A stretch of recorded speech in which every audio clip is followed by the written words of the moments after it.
పొగ త్రాగుట, మద్యం సేవించుట ఆరోగ్యానికి హానికరం. ఇప్పుడు బ్రహ్మాజీ గారు ఏ స్థాయి నటులు అనుకోవచ్చు?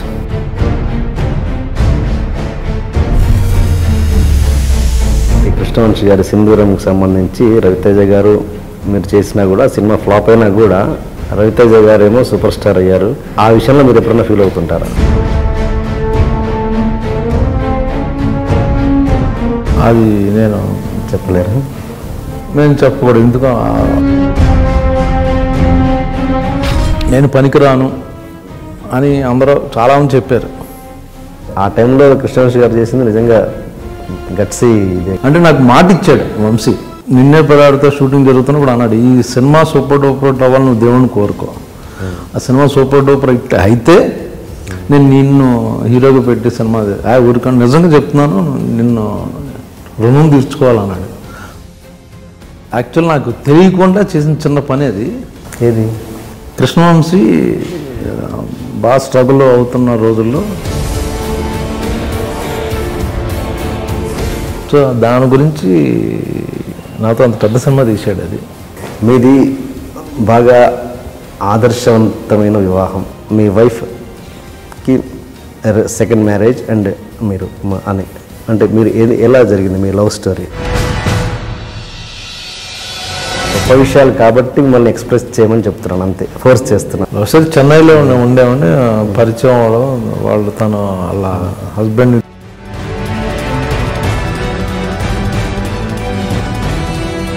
మీరు ఎందుకు వద్దనుకున్నారు? పిల్లలు వద్దనుకున్నాను. నేను బాగా చిన్నప్పటి నుంచి చూశాను. మళ్ళీ పర్టికులర్గా మళ్ళీ ఎందుకు, మేబీ నేను సెల్ఫిష్ అయిపోతానేమో, నా కొడుకు అతను వాళ్ళ కొడుకు అని ఏదో వస్తుందేమో అనుకుని నేను వద్దనుకున్నాను. మేము సింధూరం నుంచి చూస్తున్నాను మిమ్మల్ని. నాకు ఫిజిక్ అప్పుడు ఎలా ఉన్నారు, ఇప్పుడు అలాగే ఉన్నారు. ఏంటి మీరు తీసుకునే? ఇంకా ఇండస్ట్రీలో సెటిల్ అవ్వలేదు నేను, అందుకనే ఫిట్గా ఉంటాను. అది ఇప్పుడు ఒకసారి ఆ ఇన్సిడెంట్ మీకు రఘువరన్ గారితో శివాలో జరిగింది కదా, ఏంటి ఆ రోజు జరిగిన సంఘటన చెప్పండి. స్టార్టింగ్ పెట్టాడు. అది సెట్లో నిజంగా డ్రింక్ చేసి యాక్ట్ చేయడం అనేది కరెక్టేనా కాదంటారా? సెట్లో అందరి చిన్న చిన్న ఆర్టిస్టుల దగ్గర పీరియడ్లు కొట్టేస్తారంట.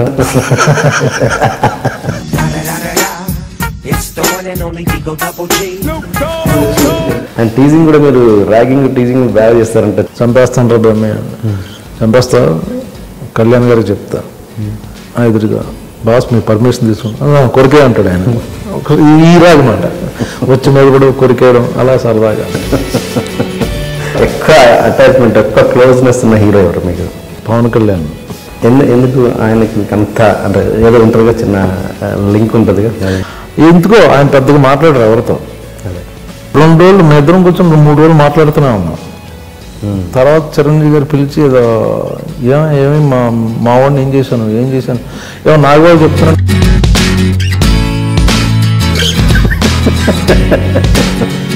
మీ ఒపీనియన్ ఏమన్నా చెప్పగలరా పొలిటికల్ కెరీర్ మీద? ఇప్పుడు ఆయనకు అవసరం లేదు పాలిటిక్స్. మీ పర్సనల్ లైఫ్లో కావచ్చు, ప్రొఫెషనల్ లైఫ్లో కావచ్చు జరిగిన సాడ్ మూమెంట్ ఏదన్నా? ఫస్ట్ టైం చెప్తున్నాను. ప్రొఫెషనల్గా ఏంటంటే, ఒక ప్రొడ్యూసరు రియల్ ఎస్టేట్లో ఫ్లూక్గా అడ్డంగా సంపాదించేసి అతను ప్రొడ్యూసర్ అయిపోయి హీరోలతో సినిమాలు తీయడం మొదలెట్టాడు.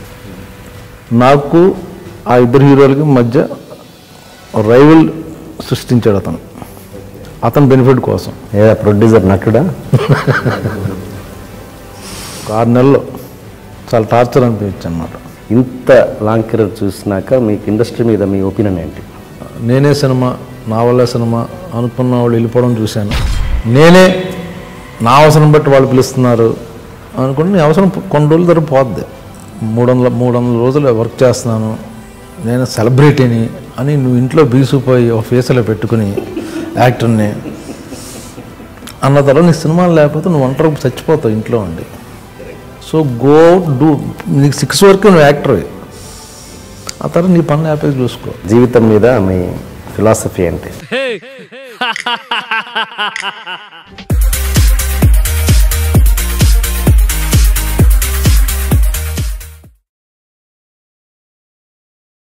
ఏ వ్యక్తి పవిత్రమైన ఆలోచనలతో మాట్లాడినా లేక పనిచేసినా ఎప్పటికీ అతన్ని విడువని నీడలాగా ఆనందం అతని వెన్నంటే ఉంటుంది. హాయ్ సార్, బ్రహ్మాజీ గారు. హలో అండి. ఫస్ట్ టైం మా షోకి వచ్చినందుకు స్వాగతం. థ్యాంక్ యూ అండి. థ్యాంక్స్ ఫర్ కాలింగ్ మీ. ఓకే. అండ్ ఫస్ట్ బిగినింగ్ మీ పేరు గురించి వస్తే, మీ పేరు బ్రహ్మాజీ. మీ నాన్నగారు బలవంతంగానైనా నా కొడుకుని గారు అని పిలవాలి జనాలు అని చెప్పేసి బ్రహ్మాజీ అని పెట్టారంట, నిజమేనా? యాక్చువల్ మా తాతగారి పేరు బ్రహ్మాజీ అనేది. ఓకే. బ్రహ్మం గారు, బ్రహ్మం అది. సో మా తాతగారి పేరు పెట్టాలని నాకు అందులో అంటే మనకి బాలాజీ, శివాజీ అలా ఉండవు. బ్రహ్మ అంటే ఏదో ఫుల్ఫిల్ ఉండదు, అందుకే బ్రహ్మాజీ అని చేశారు. సో చచ్చినట్టు మీరు అన్నట్టుగా రెస్పెక్ట్ ఇవ్వాల్సి వస్తుంది. చాలామంది బాంబే నుంచి వచ్చిన యాక్టర్స్ వాళ్ళు మామూలుగా జీ అంటే కొంచెం సీనియర్ని లేకపోతే ఎవరిని పెద్దను, మీ పేరేంటి, what's your name? Brahmaji. What? Brahmaji? Oh Brahma no Brahmaji. So ఈ కన్ఫ్యూజన్ వస్తుంది. సో వాళ్ళు చాలామంది కొంత పెద్దవాళ్ళు బ్రహ్మ అని పిలుస్తారు, నాకు జీ అని పిలవరు. నాకని ఏజ్గా. ఓకే. చెప్తే హిందీ వల్ల తెలుగు నార్త్ ఇండియన్లో జీ అంటే కొంచెం సీనియర్స్ని రెస్పెక్ట్ దాంతో ఉంటుంది. సో నాకన్నా పెద్దవాళ్ళు, సో నేను బ్రహ్మాను పిలుస్తాను అని కన్ఫామ్ పెట్టేసుకున్నావు నువ్వు బ్రహ్మాజీ అని ఇంకా అన్నట్టుగా ఉంటుంది. ఓకే. మీ కెరీర్ బిగినింగ్కి వస్తే మీరు మధు ఫిల్మ్ ఇన్స్టిట్యూట్ స్టూడెంట్ కదా? అవునండి. ఎవరండి మీ బ్యాచ్మేట్స్ ఎవరు ఇప్పుడున్న వాళ్ళలో, మీ అంటే అప్పుడు కానీ ఇప్పుడు కానీ? మాకు actual Madhu film institute Kanakala Devadas garu, Madhusudan రావు గారు కలిపి అప్పుడు వాళ్ళిద్దరు కాంబినేషన్ ఉన్నప్పుడు జాయిన్ అయ్యారు. అప్పుడు 2 years కోర్స్ అండి. సో అప్పుడు 2 years కోర్స్ 2 batches రన్ చేశారు వాళ్ళు యాక్చువల్గా. ఆ తర్వాత 1 year, తర్వాత 6 months 3 months వెళ్ళిపోయింది. ఆ ఫస్ట్ బ్యాచ్లో అచ్యుత్, మన ఆహుతి ప్రసాద్, శివాజీరాజు, రామ్ జగన్, మా సీనియర్స్ వాళ్ళు ఇప్పుడు అంటే ఇండస్ట్రీలో ఉన్నవాళ్ళు.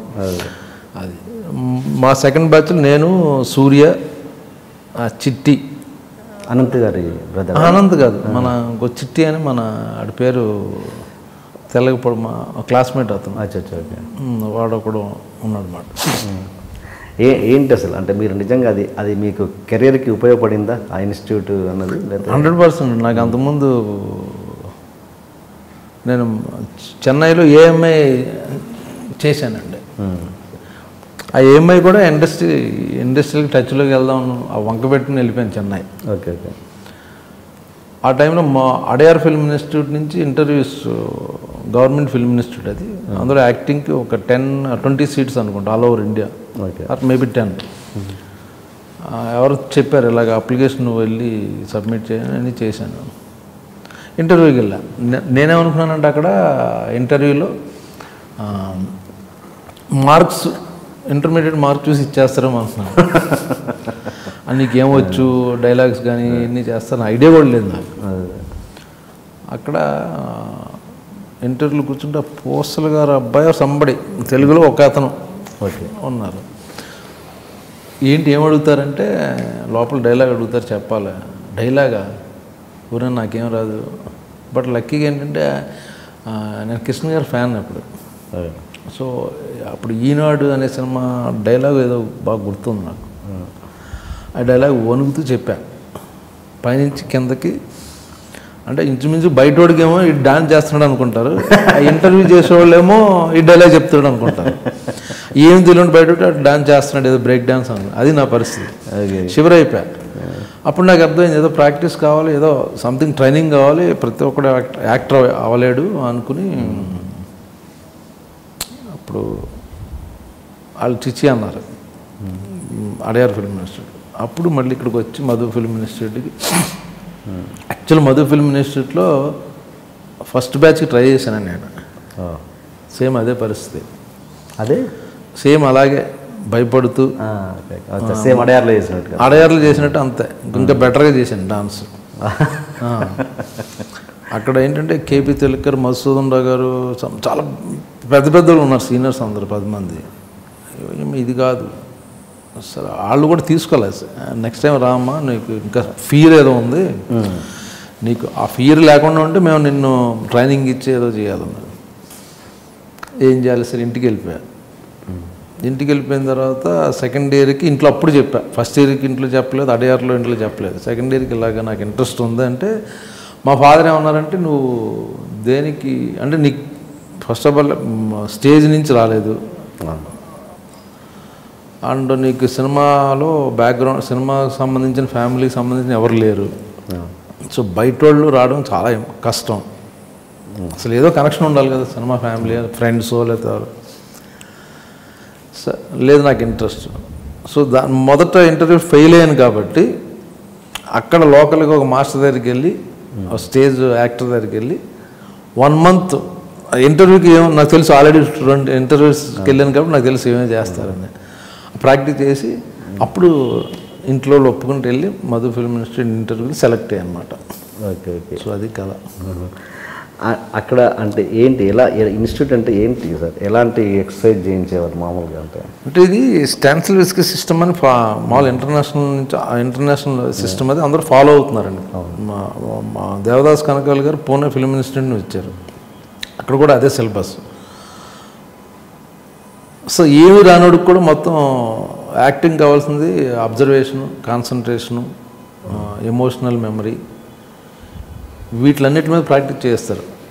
ఇట్స్ నాట్ అబౌట్ ఒక సీను డైలాగ్ అనేది మేబీ 1.5 year అయిన తర్వాత వస్తుంది. లాస్ట్ 6 months అక్కడికి వెళ్తుంది. ఈ లోపల ప్రాసెస్ ఇది.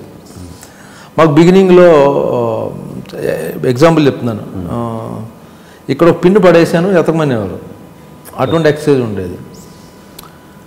సో మాస్టర్ అక్కడ కూర్చున్నవారు 30 మంది స్టూడెంట్లు ఉన్నారు, పిన్ను చిన్న పిన్నీస్ ఎతకమంటే ఒక్కళ్ళు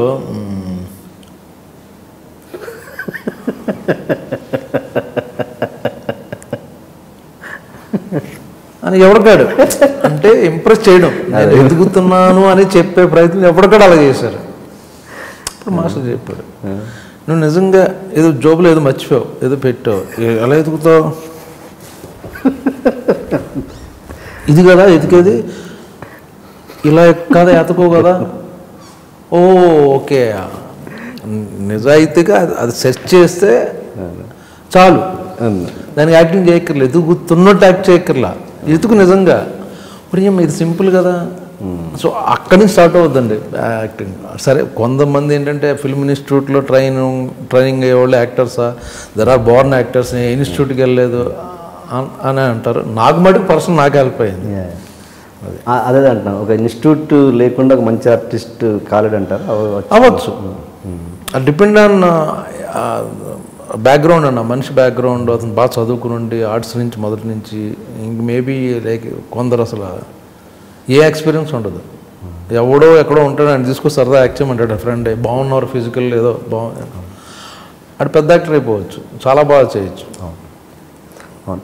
అంటే ఒక అలా మామూలు అలా అయిన యాక్టర్కి ఒక ట్రైన్డ్ యాక్టర్కి నిజంగా వేరియేషన్ ఉంటుందా? డెఫినెట్గా ఉంటుందండి. మామూలుగా అయిపోయిన యాక్టర్కి ఏంటంటే మేబీ కొన్ని ఎమోషన్స్లో అతను గ్రిప్ ఉండొచ్చు, బట్ ట్రైన్డ్ అయినవాడు you can do any character అండి. Okay okay.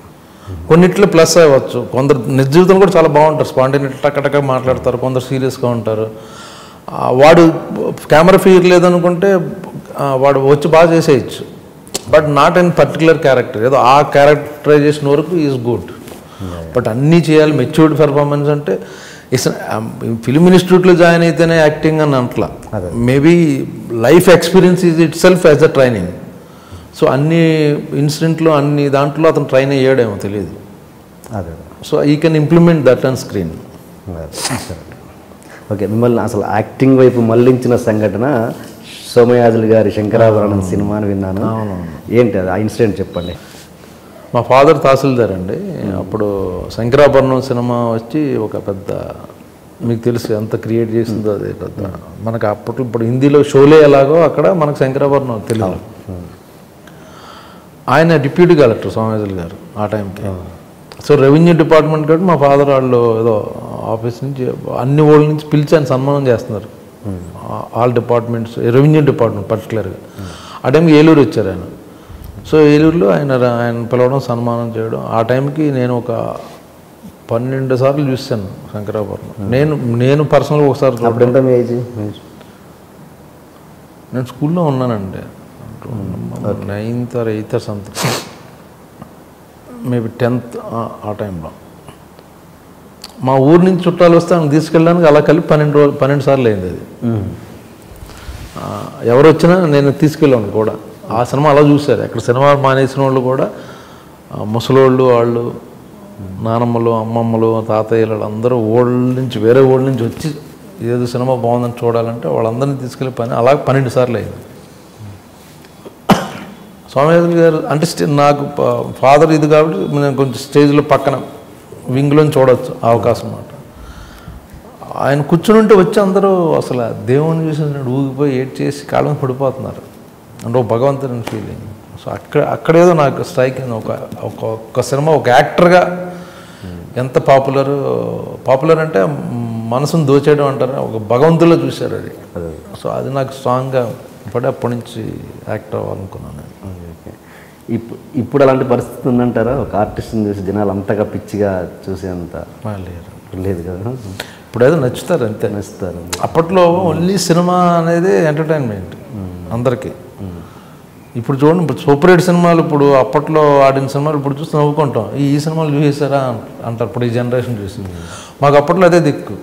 ఒక సినిమా ఫ్రైడే రిలీజ్ అయింది, నెక్స్ట్ సినిమా ఎప్పుడు వస్తుందని వెయిటింగ్ తప్పించి టీవీ కానీ లేకపోతే సీరియల్స్ ఇంత ఎక్స్పోజర్ లేదు, నెట్టే లేదు. సో ఓన్లీ ఎంటర్టైన్మెంట్ అంటే సినిమా. అంటే ఇప్పుడు కూడా కొంతమంది పిచ్చిగా హీరోల విషయంలో కావచ్చు, హీరోయిన్స్ విషయంలో అది మామూలు పిచ్చి ఉందండి. అది ఫ్యాన్ అసోసియేషన్ లాగా అందరూ అలాంటి వాటి మీద మీ అభిప్రాయం ఏంటి? అలాంటి వాటి మీద మీ అభిప్రాయం ఏంటి? అంటే అంత పిచ్చిగా అభిమానించే దాని మీద మీ అభిమానం ఉండొచ్చు, తప్పేం లేదు. ఎక్కడో కనెక్ట్ అవుతాం ఒక పాయింట్లో, ఒక హీరో దగ్గర, ఒక హీరోది లేకపోతే నేను ఇలా ఉంటే బాగుండు లేదా ఏదో విషయంలో ఒక దగ్గర కనెక్ట్ అవుతాం ఒక యాక్టర్కి. అభిమానించవచ్చు, వెళ్ళి సినిమా చూడొచ్చు. అది దానివల్ల ఫ్యూచర్ పాడు చేసుకుని అనేది తప్పది. ఎందుకంటే ఆ హీరో నీ గురించి పట్టించుకోడు. ఎస్, నువ్వు చదువు పాడు చేసుకున్నావా, లేకపోతే ఈ అసోసియేషన్లో ఫైట్ చేసి, లేకపోతే ప్రాణాలు పోగొట్టుకున్న కాళ్ళు ఎరుగు కొట్టుకున్నావా, లేదా ఏం చేసి నీ ఫ్యూచర్ పాడు చేసుకున్నావు అంటే ఎవడో పట్టించుకోడు. అంతే. అదే. సో అభిమానం ఉండడం తప్పేనా, బట్ అది ఒక లెవెల్లో ఉండడం అనేది కరెక్ట్. Okay okay. ఇప్పుడు బ్రహ్మాజీ గారు ఏ స్థాయి నటులు అనుకోవచ్చు? ఏ స్థాయిలో లేను కాబట్టి ఇంకా కంటిన్యూ అవుతున్నా ఇండస్ట్రీలో. అంటే అర్థం కాలేదు నాకు. ఏ స్థాయి నటుడు అంటే నాకు తెలియదు ఫస్ట్ ఆఫ్ ఆల్. ఏ స్థాయి అన్నది అంటే పర్టికులర్ స్థాయి, పర్టికులర్ లెవెల్ అనుకుంటే నేను సెటిల్ అయిపోయినట్టు. నేను ఇంకా సెటిల్ అవ్వలేదు ఇండస్ట్రీలో. Okay okay. మీరు వచ్చి ఎన్ని సంవత్సరాలు అయిందండి? 25 years. 25 years. అంటే నాకు తెలిసి బ్రహ్మాజీ గారికి ఫలానా కోసమే క్యారెక్టర్లు రాయాలి అనడం అన్నది ఇప్పుడు స్టార్ట్ అయింది. ఇప్పుడు ఫ్రాంక్లీ స్పీకింగ్ ఇప్పుడు స్టార్ట్ అయింది. ఇంతకుముందు అన్నదంతా స్ట్రగుల్ యాక్చువల్గా. ఇంకా అవును, నేను ఎప్పుడు ఫస్ట్ చాయిస్ కాదు, సెకండ్ చాయిస్ కానీ థర్డ్ చాయిస్ కానీ. వాడు పలానావాడు బిజీగా ఉన్నాడు, సరే బ్రహ్మాజీ మనకు తెలుసు కదా, బాగా చేస్తాడు కదా, అతను కూడా చూడవాలి. పలానా సినిమాలో అప్పుడెప్పుడో 10 years బ్యాక్ చంద్రలేఖలు కామెడీ చేశాడు కదా, కరెక్టే పెడదామని పెట్టిన ఇవి ఉన్నాయి. చంద్రలేఖ అంటే నా క్వశ్చన్ అదొకటి ఉంది. మీ ఇప్పటివరకు మీ కెరీర్లో నాకు ది బెస్ట్ అనిపించింది మాత్రం చంద్రలేఖ. అది బహుశా మీకు కూడా అయి ఉండొచ్చేమో, అది లేదు. అంటే అది దాని పట్టే ఇప్పుడు కామెడీ అన్నది ఆ ఇన్ఫ్లుయెన్స్ ఇప్పటికీ ఉందని అనుకుంటున్నాను. 100%. చంద్రలేఖ వల్ల ఇప్పుడు నా కామెడీ అది కావాల్సినంత రీచ్ కాలేదు. కాకపోతే సినిమా ఆడితే జనరల్ రీచ్ వేరు, ఆడకపోతే వేరు. అండ్ సింధూరం సినిమా విషయానికి వస్తే అది మీ రవితేజ గారికి మీకు ఇద్దరికి ఒకటే ఇస్తారు కదండి హీరోలుగా. అవును, హీరోలుగా. బట్ ఆ సినిమా అపజయం అన్నది మిమ్మల్ని ఎలా ఏమన్నా కృంగదీసిందా? ఏమన్నా డిసప్పాయింట్ అవుతుంది. పైగా కృష్ణవంశీ నిన్నే పలాడతా గులాబీ తీసిన డైరెక్టర్. ఇండస్ట్రీలో చాలామంది హీరోలు ఆఫర్లు ఇస్తే ప్రొడ్యూసర్లు ఆల్మోస్ట్ ఎంతనే తీసుకో, లేకపోతే మా పిల్లల్ని ఇంట్రడ్యూస్ చేయని, అలా కొందరు హీరోలు మా కొడుకులను ఇంట్రడ్యూస్ చేయని, కొందరేమో ఎందుకు ఈ టైంలో రిస్క్ కొత్త, అలా టైంలో మాకు ఇచ్చాడు వంశీ. సో అటువంటి సినిమా మంచి సినిమా పోయి ఏదో సినిమా కాదు, ఆడకపోవడం అనేది డిసప్పాయింట్మెంట్, బాధపడ్డాం. ఇంక్లూడింగ్ వంశీ కూడా ఫీల్ అయ్యాడు, నేను ఫీల్ అయ్యాను, రవి అందరం ఫీల్ అయ్యాం. మిమ్మల్ని తీసుకోవడం అంటే మీరు అప్పటికీ పెద్ద ఎస్టాబ్లిష్డ్ ఏం కాదు కదా, కృష్ణవంశీ గారు మిమ్మల్ని తీసుకోవడానికి అంత బలమైన కారణం ఏంటండి? అంటే ఏంటి మీ మధ్య అంత రిలేషన్ ఉందా లేకపోతే? ఉందండి. యాక్చువల్గా శివ టైంలోనే కలిసాను నేను వంశీ. శివ ముందు. ఓకే. అప్పుడు ఒక మ్యాన్షన్లో ఉండేవాడిని నేను, ఇటుపక్క అటుపక్క మలర్కోడి మ్యాన్షన్, అటు సైడ్ పాండి బజార్లో అటు సైడ్ వంశీ ఉండేవాడు. ఆ రూమ్స్ ఎలా ఉంటాయంటే ఇప్పుడు మన ఇద్దరం కూర్చున్నాం చూడండి, ఈ బెడ్ ఎలా ఉంటుంది ఇక్కడ, ఓకే. ఇంకో బెడ్ ఎల్ షేప్లో ఉంటుంది. సో ఎల్ షేపు చెక్క, ఓకే. ఇటో చెక్క ఉంటుంది, ఇటో చెక్క ఉంటుంది, ప్రాపర్ సాలిడ్గా ఉంటుంది. డోర్ ఓపెన్ చేసుకొస్తే మీ సూట్ కేసు మీరు మీ బల్ల కింద పెట్టుకోవచ్చు, నా సూట్ కేసు నా బల్ల కింద కూర్చో, ఓ మనిషి నుంచోడానికి ప్లేస్ ఉంటుంది. ఇది ఈ ప్లేస్ ఇది ఇది 250 రూపీస్ రెంట్. ఓకే. మెడ్రాస్ ఎవరు వచ్చినా ఆర్టిస్టులు కానీ టెక్నీషియన్స్ కానీ ఈవెన్ ఇంజనీరింగ్ స్టూడెంట్ కోచింగ్కి కోర్సెస్కి వచ్చినా జనరల్ అక్కడే దిగుతారు అందరూ. 100 రూమ్స్ అయ్యి 5 ఫ్లోర్స్ ఉంటాయి అన్నమాట. ఓకే. సో లైఫ్ అక్కడ స్టార్ట్ అయింది మాకు. తను అటువంటిది ఇంకో దాంట్లో ఉండేవాడు. సో ఈవినింగ్ ఏంటంటే మార్నింగ్ ఆఫీసులకు వెళ్ళి అందరినీ కలిసి ఫోటోలు అన్నీ చూపించి ఈవినింగ్ టైము ఆ సాయంత్రం పండుగలో నించుంటాం. ఇప్పుడు కృష్ణానగర్ అంటారు చూడండి, అలాగే ఈవినింగ్. సో అక్కడ అసిస్టెంట్ డైరెక్టర్లు, ప్రొడక్షను, స్ట్రగ్లర్స్ అందరూ కూర్చొని మాట్లాడుకుంటూ ఉంటాం. ఏ సినిమా ఎప్పుడు స్టార్ట్ అవుతుంది ఏంటి అలా. సో అక్కడ నుంచి స్టార్ట్ అయింది మీరు. అక్కడ వంశీ నాకు ఎవరో నేను తాడేపల్లి కూడా మా ఫాదర్ వాళ్ళు సెటిల్ అయ్యారు, మా సిస్టర్ కూడా అక్కడ ఉన్నారు. అక్కడ తాడేపల్లి కూడా అని చెప్పారు. ఇద్దరు నాకు తాడేపల్లిని కలవాలి యాక్చువల్గా. సో అక్కడ పరిచయం, 4-5 సార్లు మాట్లాడుకోవడం సినిమాల గురించి. ఈ లోపల ఏదో అన్నపూర్ణ స్టూడియోలు కొత్త వాళ్ళతో సినిమా తీస్తున్నారు అని చెప్పారు. అక్కడ శివనాగేశ్వర కో డైరెక్టర్. వంశీ నేను శివనాగేశ్వరని కలవాలి. వంశీ ఆల్రెడీ కెమెరా అసిస్టెంట్గా పనిచేశాడు ముందు. దాని తర్వాత మన త్రిపురనేని మన ఆయన దగ్గర 2 సినిమాలకు అసిస్టెంట్ చేశాడు. ఆ టైంలో ఎవరు అన్నపూర్ణ వాళ్ళు చేస్తున్నారు కొత్త వాళ్ళు అంటే, అన్నపూర్ణ స్టూడియోస్ వాళ్ళు కొత్త వాళ్ళు కూడా ఏంటి నవ్వుతారు ఎక్కడన్నా, వాళ్ళు ఎవరో ఊరినే అంటారు కానీ పని ఆర్టిస్ట్ పోండి నన్ను డ్రాప్ చేయి. నాకు బైక్ ఉండేది అక్కడ అప్పుడు. ఓకే. నన్ను డ్రాప్ చేయి, నువ్వు నా గురించి రా, సరే తీసుకెళ్ళా. శివనాగేశ్వరరావు ఉన్నాడు, మాట్లాడాడు ఆయన. ఇప్పుడు ఒక నెక్స్ట్ షెడ్యూల్ ఇప్పుడు అనుకుంటున్నారు స్టార్ట్, నీకు చెప్తాను నువ్వు కలు అని ఏదో చెప్పాడు. దానికి ముందు మేము వెయిట్ చేస్తున్నాం. ఒక కళ్ళజోడు పెట్టుకుని ఒక పక్కగా కుర్రోడుని శివనాగేశ్వరరావు ఇద్దరు నడుచుకుంటూ వస్తున్నారు టీ దాకా ఎక్కడ రోడ్డు మీద. వాళ్ళు మమ్మల్ని చూసి వెళ్ళిపోయారు. తర్వాత శివనాగేశ్వరరావు వచ్చి మాట్లాడాడు. మేము వెళ్ళిపోతుంటే నేను వచ్చాను కదండి, నేను కూడా 2 ఫోటోలు ఆయనకి ఇచ్చా శివనాగేశ్వరరావు. ఆ బక్కగా ఉండి కొంచెం షార్ప్ ఐస్ ఉండి ఇలా చూసినట్టు రామగోపాల్ వర్మ. ఆ లోపలికి వెళ్ళి ఆయన సరే ఫోటోలు చూడడం ఉపయోగం ఉంది, అసలు ఎవరన్నా ఆడిషన్ చేస్తే బెటర్ కదా, ఇప్పుడు ఈ కుర్రోని రేపు ఒకసారి రమ్మని చెప్పు, మనం అడుగుదాం ఏమొచ్చో ఏంటో ఏం తెలియదు కదా అంటే. నెక్స్ట్ డే వెళ్ళా. నెక్స్ట్ డే వెళ్తే ఏదో డ్రెస్ జర్కిన్ ఒక రఫ్ క్యారెక్టరు అంటే జేడీ క్యారెక్టర్కి చూస్తున్నారు ఆడిషన్. అదేదో తీసుకొచ్చి లోపల అక్కడ తేజ ఉన్నాడు, లోపల కాస్ట్యూమ్స్ ఏ ఉన్నాయి, విజయ్ సినిమా కాస్ట్యూమ్స్ అండి. మోహన్ బాబు గారితో ఏదో తీసుకొచ్చి జాకెట్ వేశారు, అదేమో నా గౌన్లా ఉంది, హైట్ కదా, ఏదో చేసేసా రకరకాల విన్యాసాలన్నీ చెప్తాలే అన్నారు. అలా 2-3 మీటింగ్ల తర్వాత రాము గారిని కలవడం వల్ల ఆయన మళ్ళీ నన్ను పిలిచి సడన్గా గడ్డం పెంచగలవా నువ్వు అన్నారు. 10 రోజుల్లో పెరుగుద్దండి అన్న. సరే ఒకసారి నెక్స్ట్ షెడ్యూల్లో క్యారెక్టర్ అనుకుంటున్నాను, అలా క్యారెక్టర్ ఇచ్చాడనమాట. అది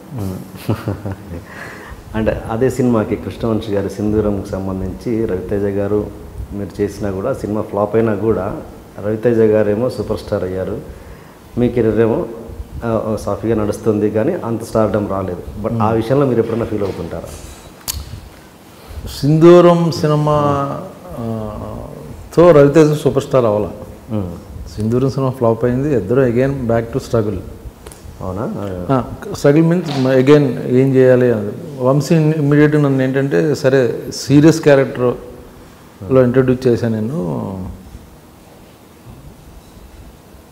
సో రవితేజ పేరు నేను రాము గారు నన్ను సింధూరం రిలీజ్ అయిన వెంటనే నన్ను చంద్రలేఖ షూటింగ్లో కలిశారు. ఓకే. అక్కడికి వచ్చారు నన్ను కలవడం గురించి కాదు, అన్నపూర్ణ స్టూడియోకి వచ్చి ఏదో నాగార్జున గారితో ఏదో మాట్లాడేసిన తర్వాత నన్ను పిలిచి చాలా బాగా చేసావు బ్రహ్మాజీ, ఎక్స్పెక్ట్ చేయలేదు అన్నారు. బట్ అది చాలా సీరియస్ క్యారెక్టర్. సినిమా బాగుంటే కనెక్ట్ అవుద్ది. ఎప్పుడైతే సినిమా డిసప్పాయింట్ అయిందో రవితేజకి మంచి పేరు వచ్చింది. అంటే ఫన్ క్యారెక్టర్ కాబట్టి తక్కువని చాలా జనాలు ఐడెంటిఫై చేసుకున్నారు రవితేజ క్యారెక్టర్. బట్ ఆ సినిమా ద్వారా ఇద్దరికి నాకు యాక్టర్గా చాలా మంచి పేరు వచ్చింది. రెస్పెక్ట్ ఈరోజు కూడా ఇండస్ట్రీలో ఒక రెస్పెక్ట్ ఉందని బికాజ్ ఆఫ్ సింధూరం యాక్చువల్గా నాకు పర్సనల్గా. తర్వాత రవితేజ చాలా స్ట్రగుల్ అయ్యి ఆ సినిమాలు ఈ సినిమాలు చేసి మనసి చూడని సినిమాలో ఆ క్యారెక్టర్ వర్క్ అవ్వడం వల్ల, తర్వాత పూరి జగన్ కనెక్ట్ అవ్వడం వల్ల సేమ్ సింధూరంలో ఉన్న చంటి క్యారెక్టర్ని పూరి బాగా యూటిలైజ్ చేసుకోవడం వల్ల పూరి సినిమాల వల్ల తన అంటే నేను అనేది ఏంటంటే మీరు అనేది ఏంటి, నేను అతను పైకి వచ్చేసాడు నేను రాలేదన్న ఫీలింగు నాకు లేదు, నాకు రాలా. సింధూరం వల్ల ఆ సినిమాతో తను జప్పని పైకి వెళ్ళిపోయి నేను అదే ఉండిపోతే నేను నాకు బాధగా ఉంటుంది, అదేంటి ఈడి పైకి వెళ్ళిపోయి నేను అలా ఉండిపోయానని. బట్ మళ్ళీ సింధూరంలో 2-3 years స్ట్రగుల్ ఇద్దరిది. తర్వాత పూరి మన జగన్తో కనెక్ట్ అవ్వడం తను వేరే లెవెల్లో స్టార్ అయ్యాడు.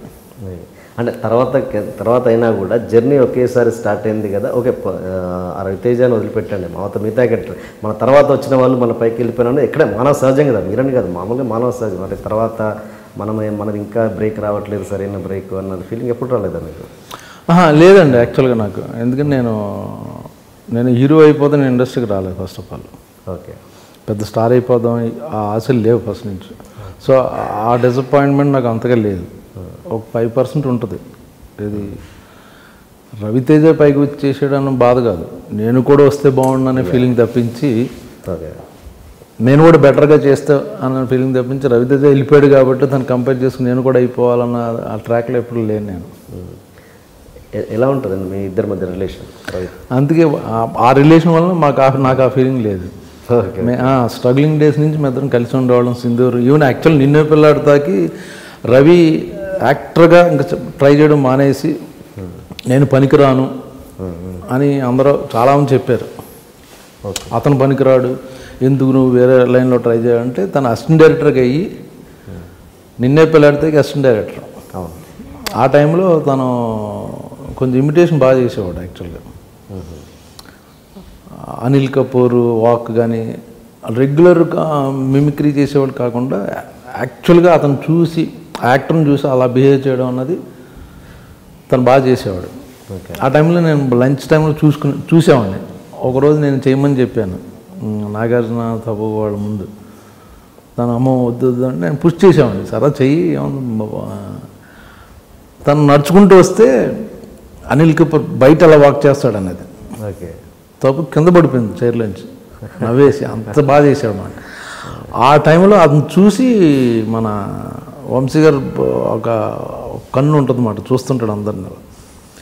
ఈయన యాక్టర్ చేయొచ్చు అన్న ఫీలింగ్ వచ్చి సో కామెడీ ఫన్ గురించి ఒక క్యారెక్టర్ రాశాడు అన్నమాట. అది కానీ నిజంగా మరి అంటే ఆ టైంలో కృష్ణవంశీ గారు చేసింది నిజంగా గట్సీ ఎవరు చేయరండి. అప్పుడు నిన్నే పిల్లాడితే బ్లాక్ బస్టర్ అయిపోయిన తర్వాత ఇంక వేరే రేంజ్లో చేద్దాం అనుకుంటారు. కానీ అంటే నాకు మాట ఇచ్చాడు వంశీ, అలా అంటే నిన్నే పిల్లాడితే షూటింగ్ జరుగుతున్నప్పుడు అన్నాడు, ఈ సినిమా సూపర్ డూపర్ హిట్ అవ్వాలి, నువ్వు దేవుడిని కోరుకో.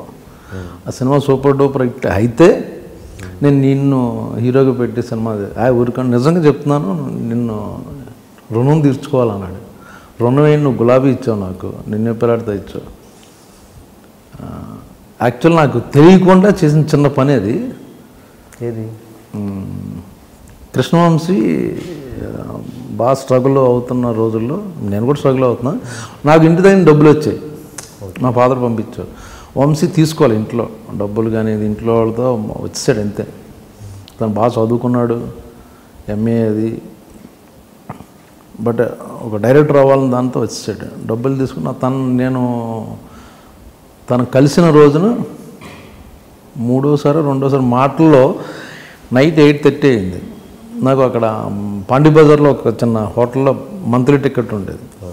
ఆ టైంకి మాట్లాడుతూ సుప్రియ మెస్ అనేది మాట్లాడుతూ వంశీరా సార్ భోజనం చేద్దాం, టైం అయింది నేను తినాలి, నా పక్కన ఉన్నాడు సార్ రా అని తీసుకెళ్ళా. భోజనం చేసి యాక్చువల్గా అది విధి ఏదో అంటారు చూడండి, ఆ టైంకి తనకు భోజనం చేసి 2 days అయిందండి కృష్ణవంశ భోజనం చేసి. ఇంకా నెక్స్ట్ డే మార్నింగ్ కుదరట్లేదు, ఇంకెళ్ళిపోదాం ఇంటికని డిసైడ్ అయ్యాడు. ఆ విషయం నాకు తెలియదు. తెలిసి అయ్యో భోజనం చేయలేదు నువ్వు దా నేను పెడతానన్న ఉద్దేశంలో కాదు, మామూలు జనరల్ క్యాజువల్గా అతను మనసులో ఉంచేసుకున్నాడు నాకు భోజనం పెట్టాడని. గ్రేట్. సో దాని గురించి నాతో అంత పెద్ద సినిమా తీసాడు అది. గ్రేట్. అంటే తర్వాత మీరు రెగ్యులర్గా అంటే ఓకే ఆ రోజంటే తినిపించారు, మరి తర్వాత ఎలా కంటిన్యూ అయ్యారైనా? వెంటనే శివ సినిమా ఆఫర్ వచ్చేసింది దానికి, శివనాగేశ్వరరావు గారు రమ్మని. సో వర్క్ దొరికిపోయింది వెంటనే ఇమ్మీడియట్గా, ఇంచుమించుగా అదే వీక్లో సంథింగ్. Okay okay. ఇది ఎప్పుడు షేర్ చేసుకున్నారు మీతో? నేను 2 రోజుల నుంచి ఆకలితో ఉన్నాను అన్న. నాకు తెలియదు, తను ఎప్పుడో తర్వాత ఇంటర్వ్యూస్లోని తర్వాత ఎప్పుడో డైరెక్టర్ అయ్యాక అప్పుడు చెప్పడం మొదలెట్టాడు తను. అప్పుడు ఏంటి మీ ఎక్స్ప్రెషన్ ఆయనతో? పర్టికులర్ ఏం లేదండి. నేను ఇప్పుడు ఏదో యాక్చువల్గా ఇప్పుడు టు బీ ఫ్రాంక్ భోజనం పెడితే మీకు భోజనం పెట్టాను, మీరు రిటర్న్ అవ్వాలంటే నాకు 5 star హోటల్కి తీసుకెళ్ళి భోజనం పెడతారు తప్పించి 3 కోట్లు పెట్టి సినిమా దిగారు. You want to give it back. నాకు ఇంటికి పిలిచి భోజనం పెట్టారు, మా ఇంటికి కూడా పిలుస్తాను, లేకపోతే వీటికన్నా ఇంకా బాగా ట్రీట్ చేస్తాను, నేను పైకి వచ్చాను కదా అన్నదాని మీద నేను వాళ్ళు అలా తీర్చుకుంటారు కానీ ఇలా తీర్చుకోరు ఎవరు. మీరు కృష్ణవంశీ గారికి రుణం తీర్చుకునే పరిస్థితిలో ఉన్నారా? లేదండి, మీరే ఇప్పుడు కృష్ణవంశీ గారికి రుణం తీర్చుకునే పరిస్థితిలో ఉన్నారా? అది రుణం నేను తీర్చుకోలేను అది. ఎందుకంటే ఒక సినిమా ఇచ్చాడు ఇప్పుడు, ఓకే తన డైరెక్టర్ అయితే మంచి క్యారెక్టర్ ఇస్తాను, గులాబీ ఇచ్చాడు. నాకు ఇప్పటికీ గులాబీ మంచి పేరు. నిన్నే పెళ్ళాడతా ఫ్యామిలీలో ఒక మెంబర్ కింద. బేదర్ సీన్ బాగా పాపులర్ నిన్నే పెళ్ళాడతాలో. గులాబీలో ఒక ఫ్రెండ్ వెన్నుపోటు పడవడం అనేది ఇప్పటికీ స్క్రిప్ట్లో చాలామంది బ్రహ్మాజీ వెన్నుపోటు పొడి చేయడానికి రెఫరెన్స్ చెప్పుకుంటుంటారు స్క్రిప్ట్లో. అలాగా బ్యాక్ స్టాప్ చేయాలన్నదే ఆ క్యారెక్టరైజేషన్ వెళ్ళింది. కరెక్ట్. తర్వాత సింధూరం అండి. సరే సింధూరం ఫ్లాప్ అయిందని వదిలేలా, చంద్రలేఖ అనే సినిమాలో కామెడీగా ఇంట్రొడ్యూస్ చేద్దాం అని కామెడీగా చేయించాడు నాతో. సపోజ్ ఒక దేవుడు మీకు మంచి అవకాశం ఇచ్చి ఆ రుణం తీర్చుకునే అవకాశం దేవుడు ఇస్తే కృష్ణవంశీ గారి పట్ల మీరు ఏం చేస్తారు? దేవుడు ఇచ్చినా కూడా నేను రుణం తీర్చుకోవాలని అంత చేశాడు నాకు. So I don't want give it back to him. ఏదైనా సపోజ్ కొన్ని కోట్లు పెట్టి మంచి సినిమా మీరు ప్రొడ్యూసర్గా తను చేయగలడు కదండి, తను చేసుకునే పరిస్థితిలోనే ఉన్నాడు. Okay okay. అండ్ ఇప్పుడు తర్వాత మీ లాస్ట్ సినిమా ఏంటండి కృష్ణవంశీ గారితో? ఖడ్గం అండి. మరేంటి తర్వాత ఎందుకు దేంట్లో అంటే తను ఇప్పుడు ఏదో నాకు ప్రతి సినిమాలో బ్రహ్మాజీ ఇచ్చేయాలని ఏమని చూడ, క్యారెక్టర్ సూటబుల్ అయితే ఇస్తాడు యాక్చువల్గా. బిగినింగ్లో నేను నాకు గురించి చేశాడు, ఏది ఈవెన్ గులాబీ కానీ నిన్నే పెళ్ళాడతా సింధూరం అనేది. ఆ తర్వాత నేను కూడా చేస్తున్నాను కాబట్టి అందులో సూటబుల్ ఈ క్యారెక్టర్ వీడికి అయితే బాగుంటుంది అనుకుంటే ఇస్తాడు. దీని నక్షత్రంలో ఏమైనా చేశారు? నక్షత్రం చేశాను యాక్చువల్గా ఒక రోజు నేను, బట్ ఒక క్యారెక్టర్కి జనతా గ్యారేజ్ సినిమా బిజీగా ఉండడంలో నా షెడ్యూల్కి వాళ్ళు కుదరలా. సో చిన్న ఎపిసోడ్ చేసాను, అంతలో తీసేసి తనే వేరే వాళ్ళని పెట్టుకుంటాంటే ఇబ్బందిగా ఉందంటే ఓకే అని చెప్పారు. Okay okay okay. అండ్ మీరు బిగినింగ్ డేస్లో చాలా ఆల్మోస్ట్ బాగా స్ట్రగుల్ అయ్యారు, డోర్ టు డోర్ అంటే ఆఫీస్ టు ఆఫీస్ తిరిగిన సందర్భం అవును కదా, మీరు విపరీతంగా ప్రయత్నాలు చేశారు. అప్పుడు మిమ్మల్ని బాధ పెట్టిన సంఘటన కానీ ఆ స్ట్రగుల్ డేస్ ఒకసారి ఏదన్నా మీకు గుర్తున్నా? యాక్చువల్గా అది మీరు స్ట్రగుల్ అంటున్నారండి, మేము స్ట్రగుల్ అనుకోను. నేను ఇలా యాక్చువల్గా ఏదైనా అది మనకి ఇష్టమైన పని ఒక డ్రీమ్ చేయాలంటే అది స్ట్రగుల్ ఎలా అవుద్ది? Okay okay. ఆ ఫోర్స్ చేసేసి నన్ను యాక్టర్ ఎవరో ఇంట్లో పంపిస్తే అప్పుడు ఇదేంటి నేను అని మన గోల్ అది beautiful experience, it's not a struggle. Okay. ఆ అందమైన ఎక్స్పీరియన్స్ని ఏదైనా ఇప్పుడు సపోజ్ మీరు అన్నారు కృష్ణవంశీ గారు ఆకలితో ఉన్నారని అదొక గుర్తుంచుకోపోయినాక ఏదైనా సరే ఇప్పుడు అది నేను స్ట్రగుల్గా ఎప్పుడు ఫీల్ అవ్వాలి. యాక్చువల్గా దాంట్లో మీరు గుర్తుండిపోయే సంఘటన ఒకటైనా ఉంటుందిగా, ఆ ఆఫీస్లో చుట్టూ తిరిగినప్పుడు చిన్న చిన్న ఏమంటే ఇప్పుడు అది న్యాచురల్ అవుద్దండి ప్రతి చోట. ఇప్పుడు ఒక 100 మంది ఆర్టిస్టులు వెళ్తుంటారు ఆఫీస్కి, అందరికీ జవాబు చెప్పాలి, అందరితో చేయాలి, ఎవడో ఒకటి ఇసుక్కుంటాడు కో డైరెక్టర్ ఎలా ఇప్పుడు ఎందుకు ఇప్పుడు కుదరదు డైరెక్టర్ మీట్ అవ్వడం, అలా అటువంటివి ఉన్నాయి చిన్నవి. బట్ ఆ టైంకి ఫీల్ అయ్యి తప్పించి ఇట్స్ ఎ ప్రాసెస్.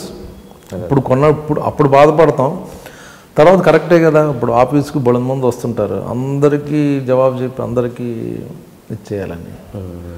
సో పెద్దగా అలాగా నాకు పర్టికులర్గా ఏమైపోయిందని, నాకు పర్టికులర్గా నాకు నా ఫ్రెండ్స్ డైరెక్టర్లు అయిపోవడం, వాళ్ళతో ఉండడం వల్ల నాకు అంత బ్యాడ్ ట్రీట్మెంట్ నాకు పెద్దగా జరగలే. అసోసియేట్లు ఫ్రెండ్స్ అవ్వడం, కో డైరెక్టర్లు, నా వాళ్ళే పట్టపడి డైరెక్టర్లు అయిపోవడం. నాకు బిగినింగ్లో ఏమైందంటే, నాకు పోసాని కృష్ణమురళి తను చెన్నై వచ్చాడు, తెలుగు ఏదో చదువుకుని ఎంఏ చేసి వచ్చాడు. వచ్చి ఏం చేయాలనుకుని ఏదో రైటర్గా పరుచూరు గోపాలకృష్ణ గారి దగ్గర జాయిన్ అయ్యాడు అసిస్టెంట్గా. నాకు ఆపోజిట్ రూమ్ పోసాని. ఓకే. అతను పొద్దున్న లేపితే చిన్న మెష్లాగా చిన్న విండోలాగా ఉంటుంది అన్నమాట, చిన్న చిన్న. అక్కడి నుంచి అతను లేపితే ఇలా లేచేవాడు అనమాట. ఏంటంటే పాపం 3 వరకు ఫేర్ చేసేవాడు. గోపాలకృష్ణ గారు, వెంకటేశ్వర గారు రాసిని 3 ఫేర్ చేసి పడుకునేవాడు.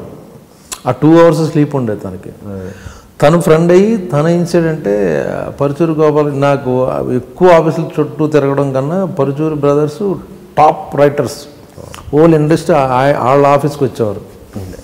డైరెక్టర్లు కానీ, ప్రొడ్యూసర్లు కానీ, కో డైరెక్టర్లు ట్రై చేసేవాళ్ళు కానీ, లేకపోతే ఆ సినిమాకి సంబంధించిన వాళ్ళందరూ.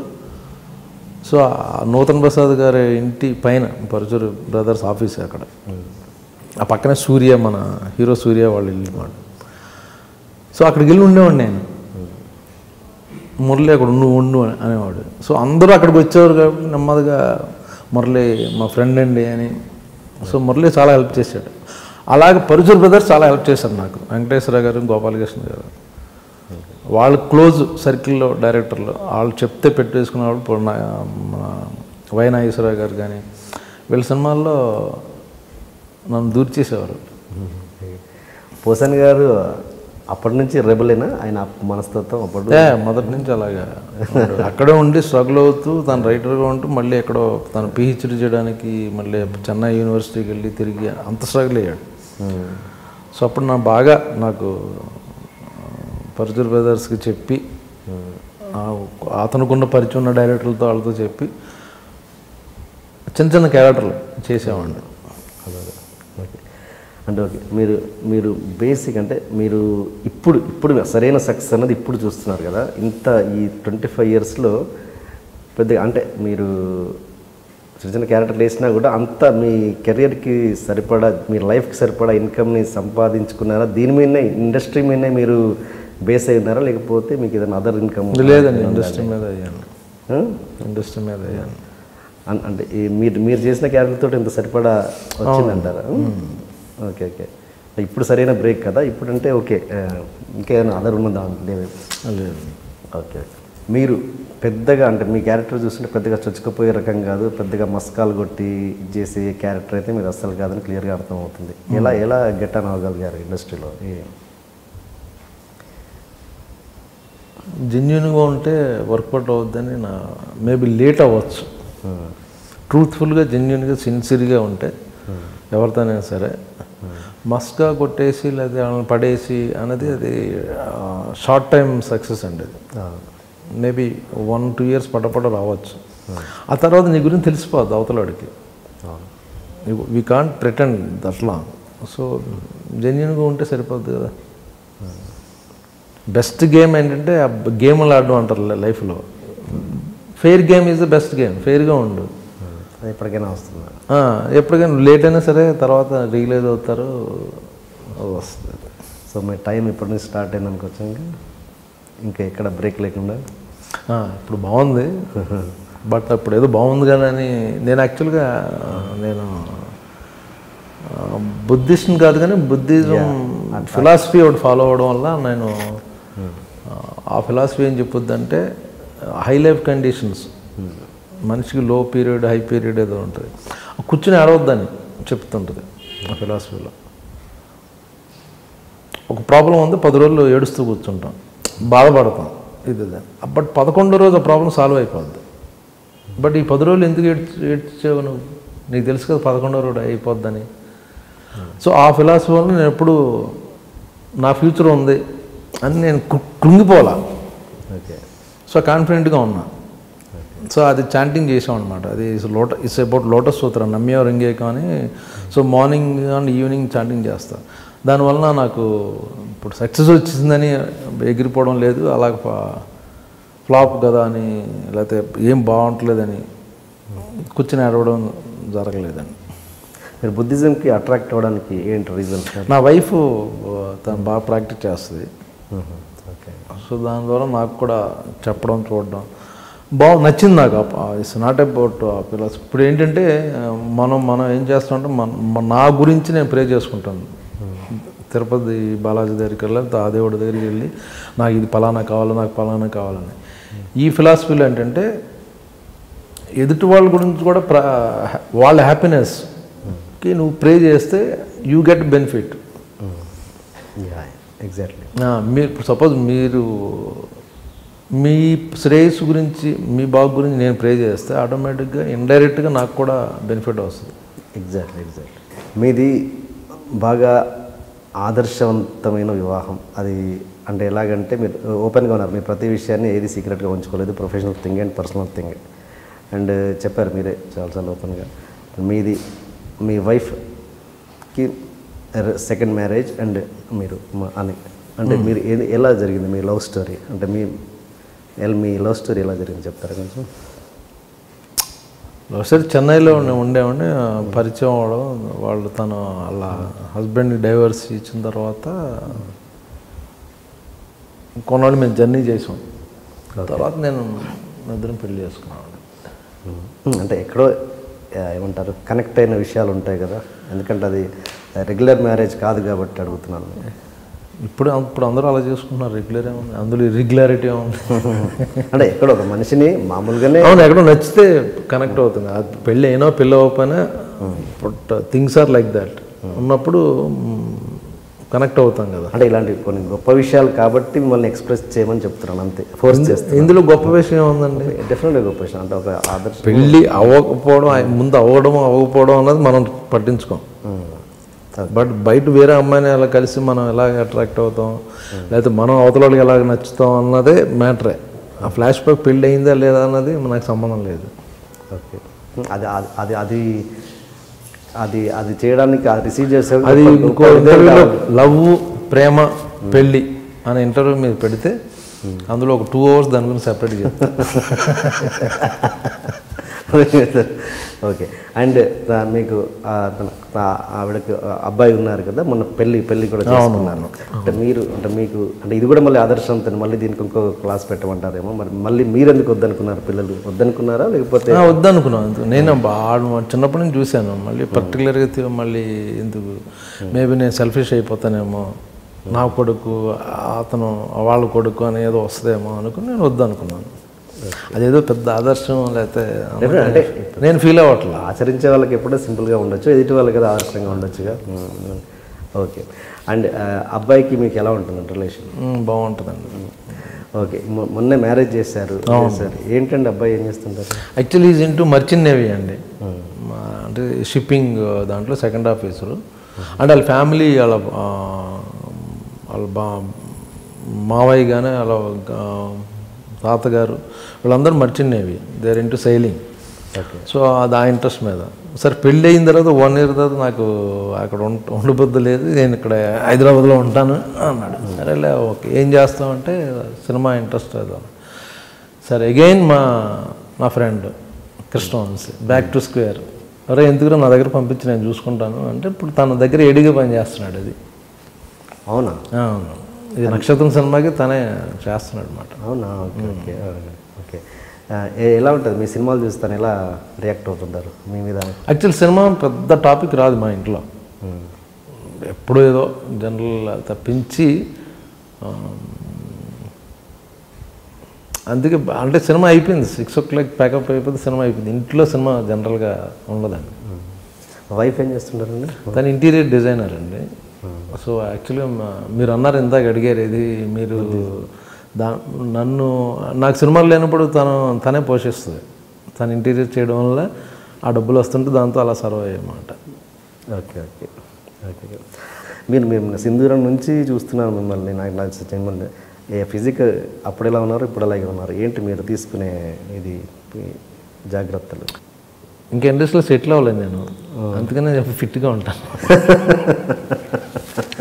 అది యాక్చువల్గా నేను ఇప్పుడు నా జనరేషన్కి ఉన్న బ్యాచ్ అయితే సెటిల్ అయిపోయారు అందరూ. నేను I'm still fighting with younger generation అన్నమాట, కాంపిటీషన్ అది. సో అలర్ట్గా ఉంటాను నేను ఇప్పుడు. సో యాక్చువల్ ఆ థింగే నన్ను డిసిప్లైన్, లైఫ్లో కొంత డిసిప్లైన్, ఎర్లీగా పడుకోవడం, అన్నీ సిస్టమేటిక్గా ఉండడం వల్ల. సోషల్ లైఫ్ అసలు ఉండదా మీకు? ఉంటుందండి, అంటే limited.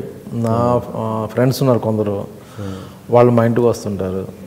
So we have dinner and drinks అంత తప్పించి నేను ఎప్పుడో వాళ్ళు పిలిస్తే వాళ్ళని తప్పించి ఎక్కువ లేట్ నైట్స్ అవి ఉండవు.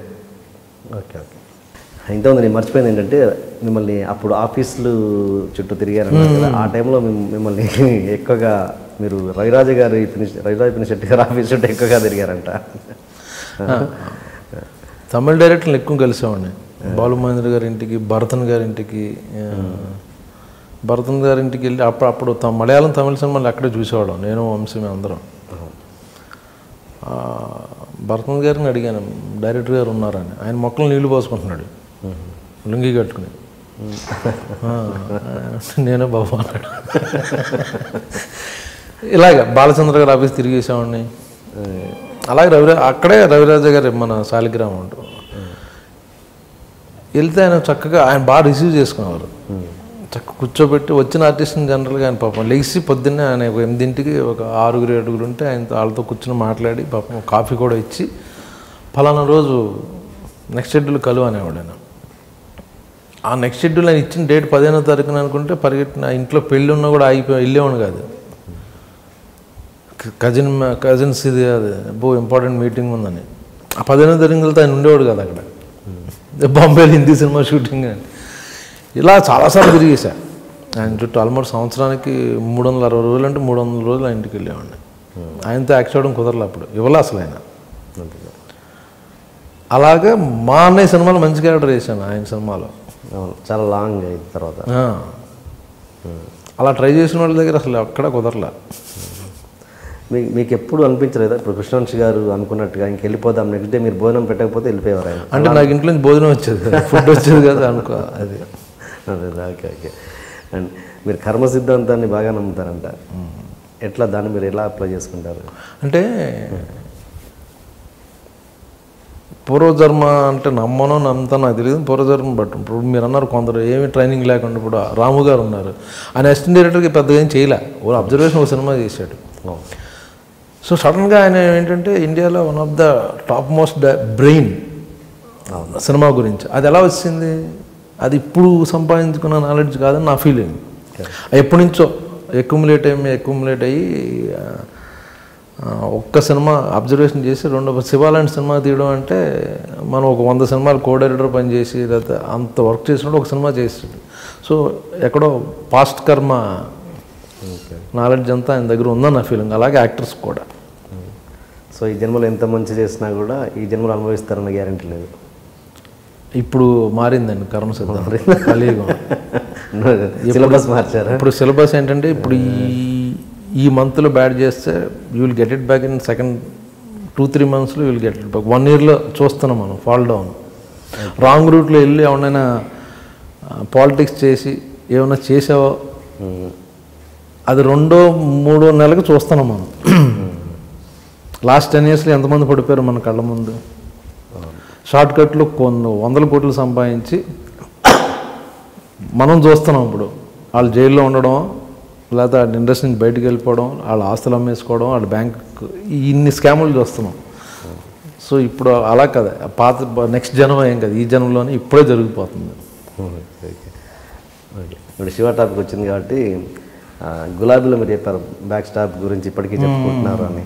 అలా మీరు గొల్లపూడి మారుతిరావు గారిని చంపే సీన్లో వర్మ గారు ఇచ్చిన ఎక్స్ప్లెనేషన్ అదొకసారి చెప్పండి. అదా నేను ఏ రియాక్షన్ ఇవ్వాలని అని అడిగాను రాము గారిని.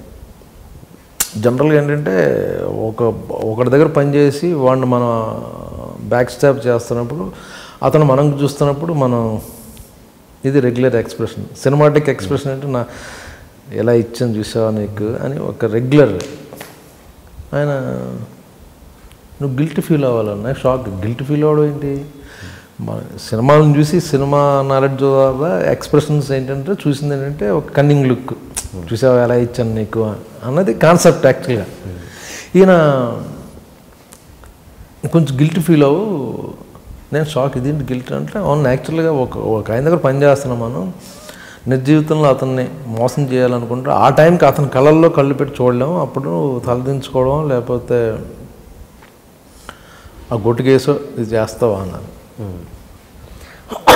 ఈయన మామూలు డైరెక్టర్ కాదు, ఎక్కడికి వెళ్ళిపోతాడు అనుకున్నాను. అది కరెక్ట్ యాక్చువల్గా. అప్పుడు అనుకున్నారా శివ నిజంగా? అంటే చాలామంది ఎవరు శివ సక్సెస్ని ఎవరు ఈవెన్ ఇంక్లూడింగ్ ఆర్జీవి ఎక్స్పెక్ట్ చేయలేదు.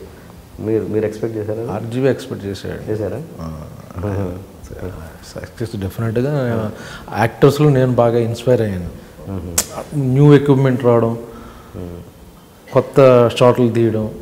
ఓకే. యాక్చువల్లీ నేను దొంగతనంగా సినిమా డబల్ పాజిటివ్ చూశాను. అవునా? ఓకే. ఆ సినిమాకి దాంతో రాము గారు ఒక 1 year నాతో మాట్లాడలే. ఇళయరాజు గారు చూస్తున్నారు, నేనేమో తేజ నన్ను బైక్ మీద దింపు అన్నాడు థియేటర్ దగ్గర. నేను కూడా చూస్తాను అన్నాను. రా పర్లేదు అని అన్నాడు. సో తేజ, రాము గారు, సురేంద్ర గారు కింద ఉన్నారు, ఇళయరాజు గారు చూస్తున్నారు. నేను వెనక రోలో, ఆయన రాము గారు, నేను కొంచెం వెనక రోలో చీకట్లో నుంచి చూసి వెళ్ళిపోయాను, కిందకు వచ్చామంటే మధ్యలో.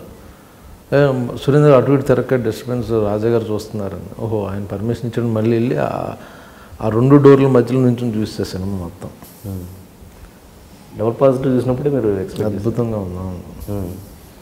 తర్వాత 1 year మీతో మాట్లాడలేదు అన్నారు కదా, అంటే ఇంకా తర్వాత అంటే ఇంప్రెషన్ పోయింది నా మీద. చెప్పాను కదా ఆయన కూడా వచ్చి చూసేసాడని. నాకేమో ఇదేదో తీస్తున్నాడని ఫీలింగ్ నాకు. చేశారా మీరు మళ్ళీ శివ వర్మ గారితో మళ్ళీ? తర్వాత ఆయన హిందీ సినిమాలు అంటే హిందీ శివ చేశాను మళ్ళీ ఆయనతో. హిందీ శివ అనేది చేశా. బట్ ఆ తర్వాత ఆయన మళ్ళీ హైదరాబాద్ రావడం, అప్పుడు మళ్ళీ ఆయనతో ఇదయ్యాం. మీరు ఇప్పటివరకు పనిచేసిన డైరెక్టర్లలో అంటే బెస్ట్ అని అనడం కాదు కానీ మీకు నచ్చిన డైరెక్టర్స్ ఎవరు? అన్ని రకాలుగా ట్యూన్ అయ్యి యాజ్ అన్ ప్రేక్షకుడిగా ఆర్జీవి ఇస్ ద బెస్ట్ అండి నాకు. ప్రేక్షకుడు అంటే అంత గొప్ప క్యారెక్టర్లు ఏం చేసేలేదు నేను. బట్ మన ఇండియాలో మనం గర్వించదగ్గ డైరెక్టర్ మన తెలుగు నుంచి అంటే ఆర్జీవి. అలాగే రాజమౌళి గారు, కృష్ణవంశీ, త్రివిక్రమ్ శ్రీనివాసు, పూరి జగన్, అలాగే అందరూ, తేజ. అండ్ మీరు యంగ్ డైరెక్టర్స్ని, అప్కమింగ్ డైరెక్టర్స్ని బాగా ఎంకరేజ్ చేస్తారంట చాలా వరకు. అంటే ఫర్ ఎగ్జాంపుల్ మేర్లపాక గాంధీ, ఆయన ఫస్ట్ సినిమా సూపర్ హిట్ ఇచ్చినా కూడా స్ట్రగుల్స్లో ఉన్నప్పుడు మీరు అతన్ని తీసుకొని మళ్ళీ మీ సినిమా ఇప్పించినట్లు మీ పాత్ర చాలా ఉందని. సినిమా నేను ఇప్పించలేదు, అతనేం స్ట్రగుల్ అవ్వలేదు. అతను వెంకటాద్రి ఎక్స్ప్రెస్ తర్వాత వేరే బ్యానర్లో సినిమా చేయాలి వేరే హీరోతో. అక్కడ తను రాసుకున్న కథకని వాళ్ళకి ఏదో సింక్ అవ్వట్లా. వాళ్ళేమో కమర్షియల్ సినిమా ఫార్మాట్లో ఉండాలని ఆ హీరో అనుకుంటున్నాడు. అంటే హీరో సెంట్రిక్ ఫిల్మ్ అవ్వాలని తన ఉద్దేశం.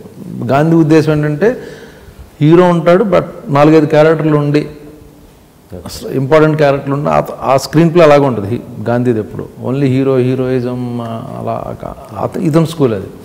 సో అక్కడ వాళ్ళకి సింక్ అవ్వాలి. ఆ టైంలో నాకు చెప్పాడు ఇలా ఇది పరిస్థితి అంటే, సరే వేరే హీరోతో ట్రై చేద్దాం అనుకుని నేను ఇంకో హీరోకి ఫోన్ చేసి కథ వినంటే వెంటనే విన్నాడు, అది నచ్చి అయిపోయి అంతే. అది స్ట్రగుల్ అయిపోయి సినిమా లేక కదండి. సో ఆ విధంగా ఆ హీరోని పరిచయం చేయడం ఒక ఫోన్ కాల్ తప్పింది నేను చేసిందే లేదు.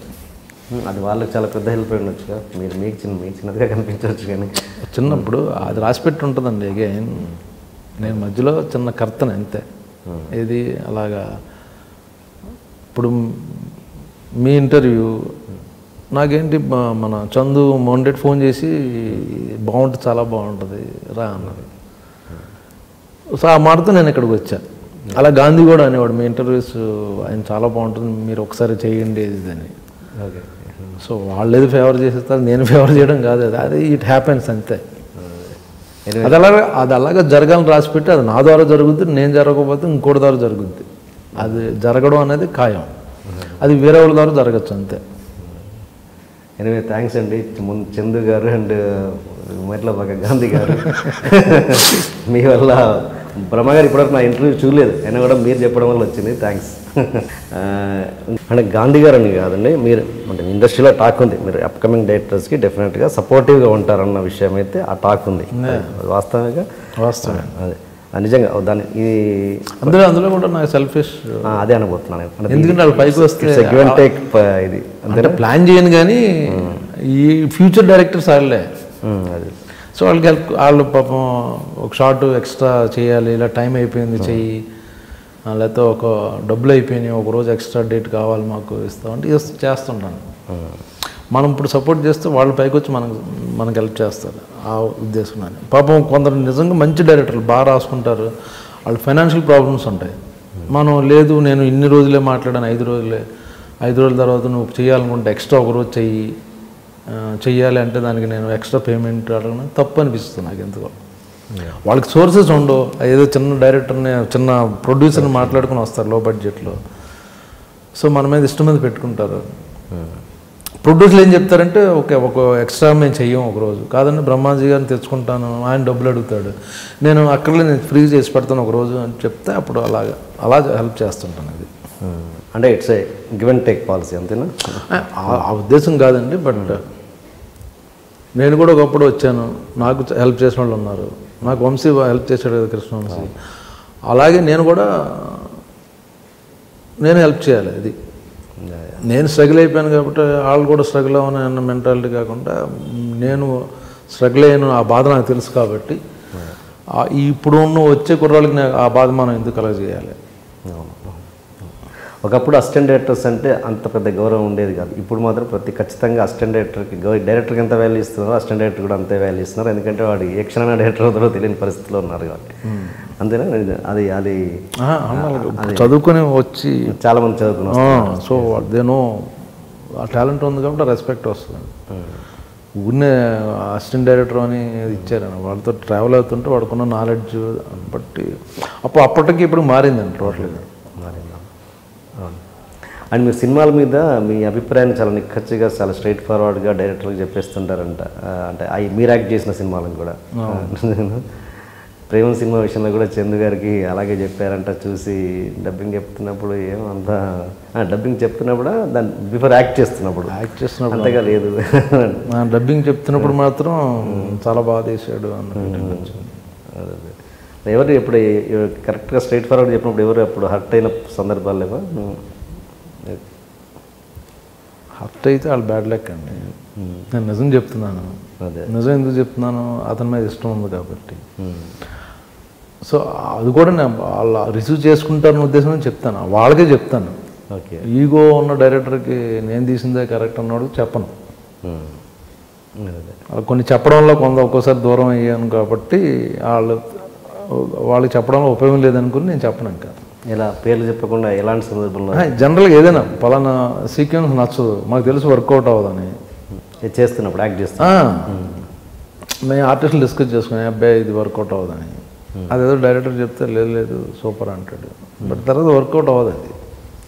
సో తీసుకుని ఏమైనా ఆలోచించి అలా ఓకే చేసుకోంటే వాళ్ళకే బెటర్.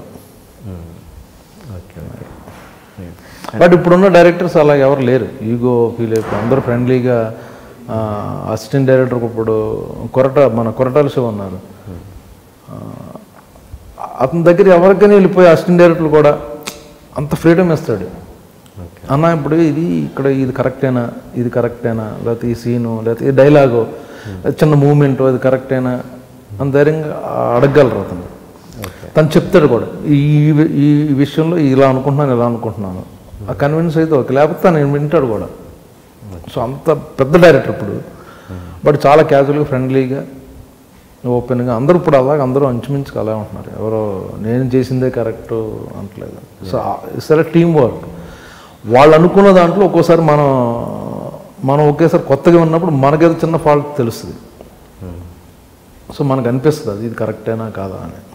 ఓకే, యాక్టింగ్ పరంగా వస్తే ఒక ప్రేక్షకుడు ఇన్వాల్వ్ అయ్యే విధంగా యాక్టర్ యాక్ట్ చేయడము కరెక్టా, లేదు అంటే తను ఆర్టిస్టే క్యారెక్టర్లో ఇన్వాల్వ్ అయిపోయి నిజంగానే దాన్ని యాక్ట్ ఆ పనిని చేయడం కరెక్ట్. అంటే ఎగ్జాంపుల్ సపోజ్ మీరు ఒక ఆర్టిస్ట్ని కాల్తో తన్నాలి, ఆ ఎఫెక్ట్ ఇంపాక్ట్ అయ్యేలా ప్రేక్షకుడు ఫీల్ అవుతే చాలు. లేదు నిజంగానే ఆ పూనకం వచ్చినట్టు మీరు ఆ క్యారెక్టర్లో అయిపోయి నిజంగానే ఎదుటి ఆర్టిస్ట్ని తన్నడము అంటే ఇంకా దాంట్లో ఇన్వాల్వ్ అయిపోయారు మీరు.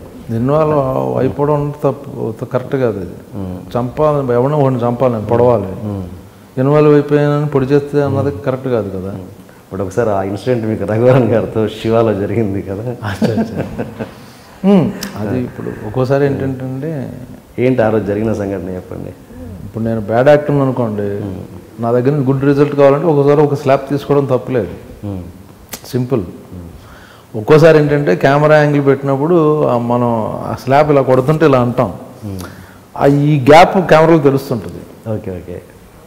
సో అతను పాపం ఆయన నిజంగా పాపం ఇలా మేనేజ్ చేస్తున్నాడు. ఇలాగ గోపాల్ రెడ్డి గారు రఘు కనబడిపోతుంది ఇక్కడ గ్యాప్ టచ్ అని ప్యాటర్న్ కొట్టాడు. అది సో పటక్ నాకు రియాక్షన్ వచ్చింది, చాలా బాగుంది అన్నారు అందరూ. అది అంటే ఇప్పుడు అది ఎవరి తప్పు?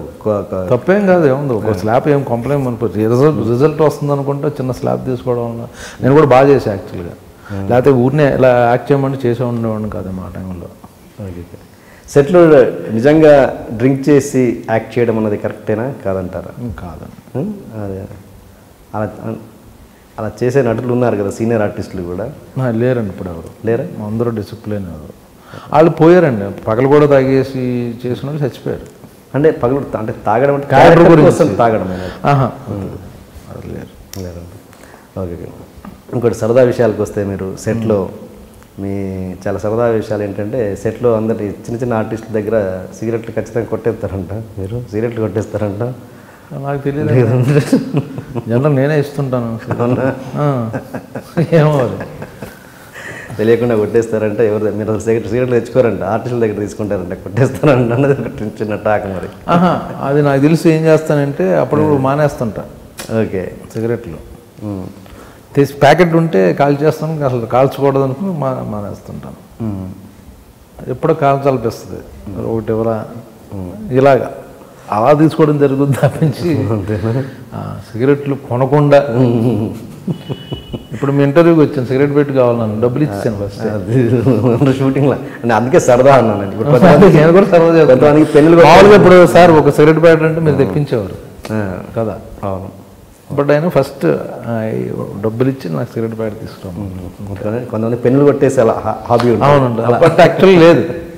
అదే పర్టికులర్ ఏంటంటే ఒక్కోసారి మానేద్దాం టైంలో జరుగుద్ది. అక్కడో సిగరెట్ ఇక్కడో సిగరెట్ తీసుకుని కాల్చి చేస్తుంటాను. అండ్ టీజింగ్ కూడా మీరు ర్యాగింగ్ టీజింగ్ బాగా చేస్తారంట చిన్న ఆర్టిస్టులని. మొన్న సర్దార్ గబ్బర్ సింగ్ సెట్లో సుమన్ శెట్టిని పాట పాడించామని పాట పాడదాకా వదలలేదంట. ర్యాగింగ్ ఏముంది, అప్పుడు వాడిని ఎంకరేజ్ చేసి వాళ్ళు ఉన్న టాలెంట్ బయటకు తీసుకోవడం అనమాట. అది ర్యాగింగ్ అంటారు. సదా చేయరా అంటే ఎవరో చూస్తారు బాగుందే అనుకుని, అదో ఎంటర్టైన్మెంట్ అంతే. ఎవరిని నాకు తెలిసి నేను హర్ట్ చేయనండి ఎవరిని. ఓకే. ఎందుకంటే నాకు హర్ట్ అవ్వడం వల్ల ఏంటి ఎలా ఫీల్ అవుతానో నాకు తెలుసు కాబట్టి బట్ ఎవరిని హర్ట్ చేయను. జస్ట్ ఫర్ ఫన్, సరదా. ఫన్ కూడా ఏంటంటే అవతల ఇబ్బంది, ఆడు బాధపడకూడదు, ఆడు సరదా ఎంజాయ్ చేసి చేయాలి తప్పించి నన్ను ఇప్పుడు సరదాగా ఇప్పుడు హీరోలు నాతో ఆడుకుంటారు సరదాగా, నాతో జోకులు వేస్తారు, నన్ను ఏడిపిస్తారు. బ్రహ్మానందం అన్నాడు, బ్రహ్మానందం అయితే పవన్ కళ్యాణ్ గారు వీళ్ళందరూ ఉంటే ఇద్దరు కలిసి నన్ను ఏడిపిస్తారు. ఆ సరదా నవ్వుకోవడానికి బాగుంటుంది అది. సో నేను కూడా నా చిన్న ఆర్టిస్టులు అంతవరకు పెడుతుంది తప్ప హర్ట్ అయ్యేటట్టుగా ఎవరో చేయరండి. ఎలా ఏడిపిస్తారు మళ్ళీ?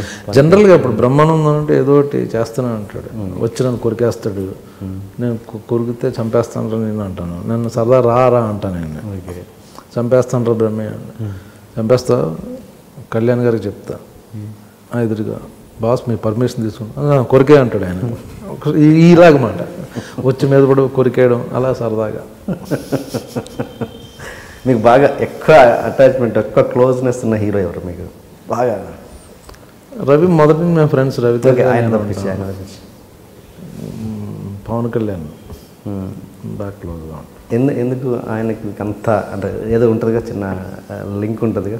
ఏమో తెలియదు నాకు, ఏదో కనెక్షన్ అంతే. జానీ సినిమాకి అరవింద్ గారు గురించి చెప్పాలి, ఆయన చుట్టూ తిరిగానండి.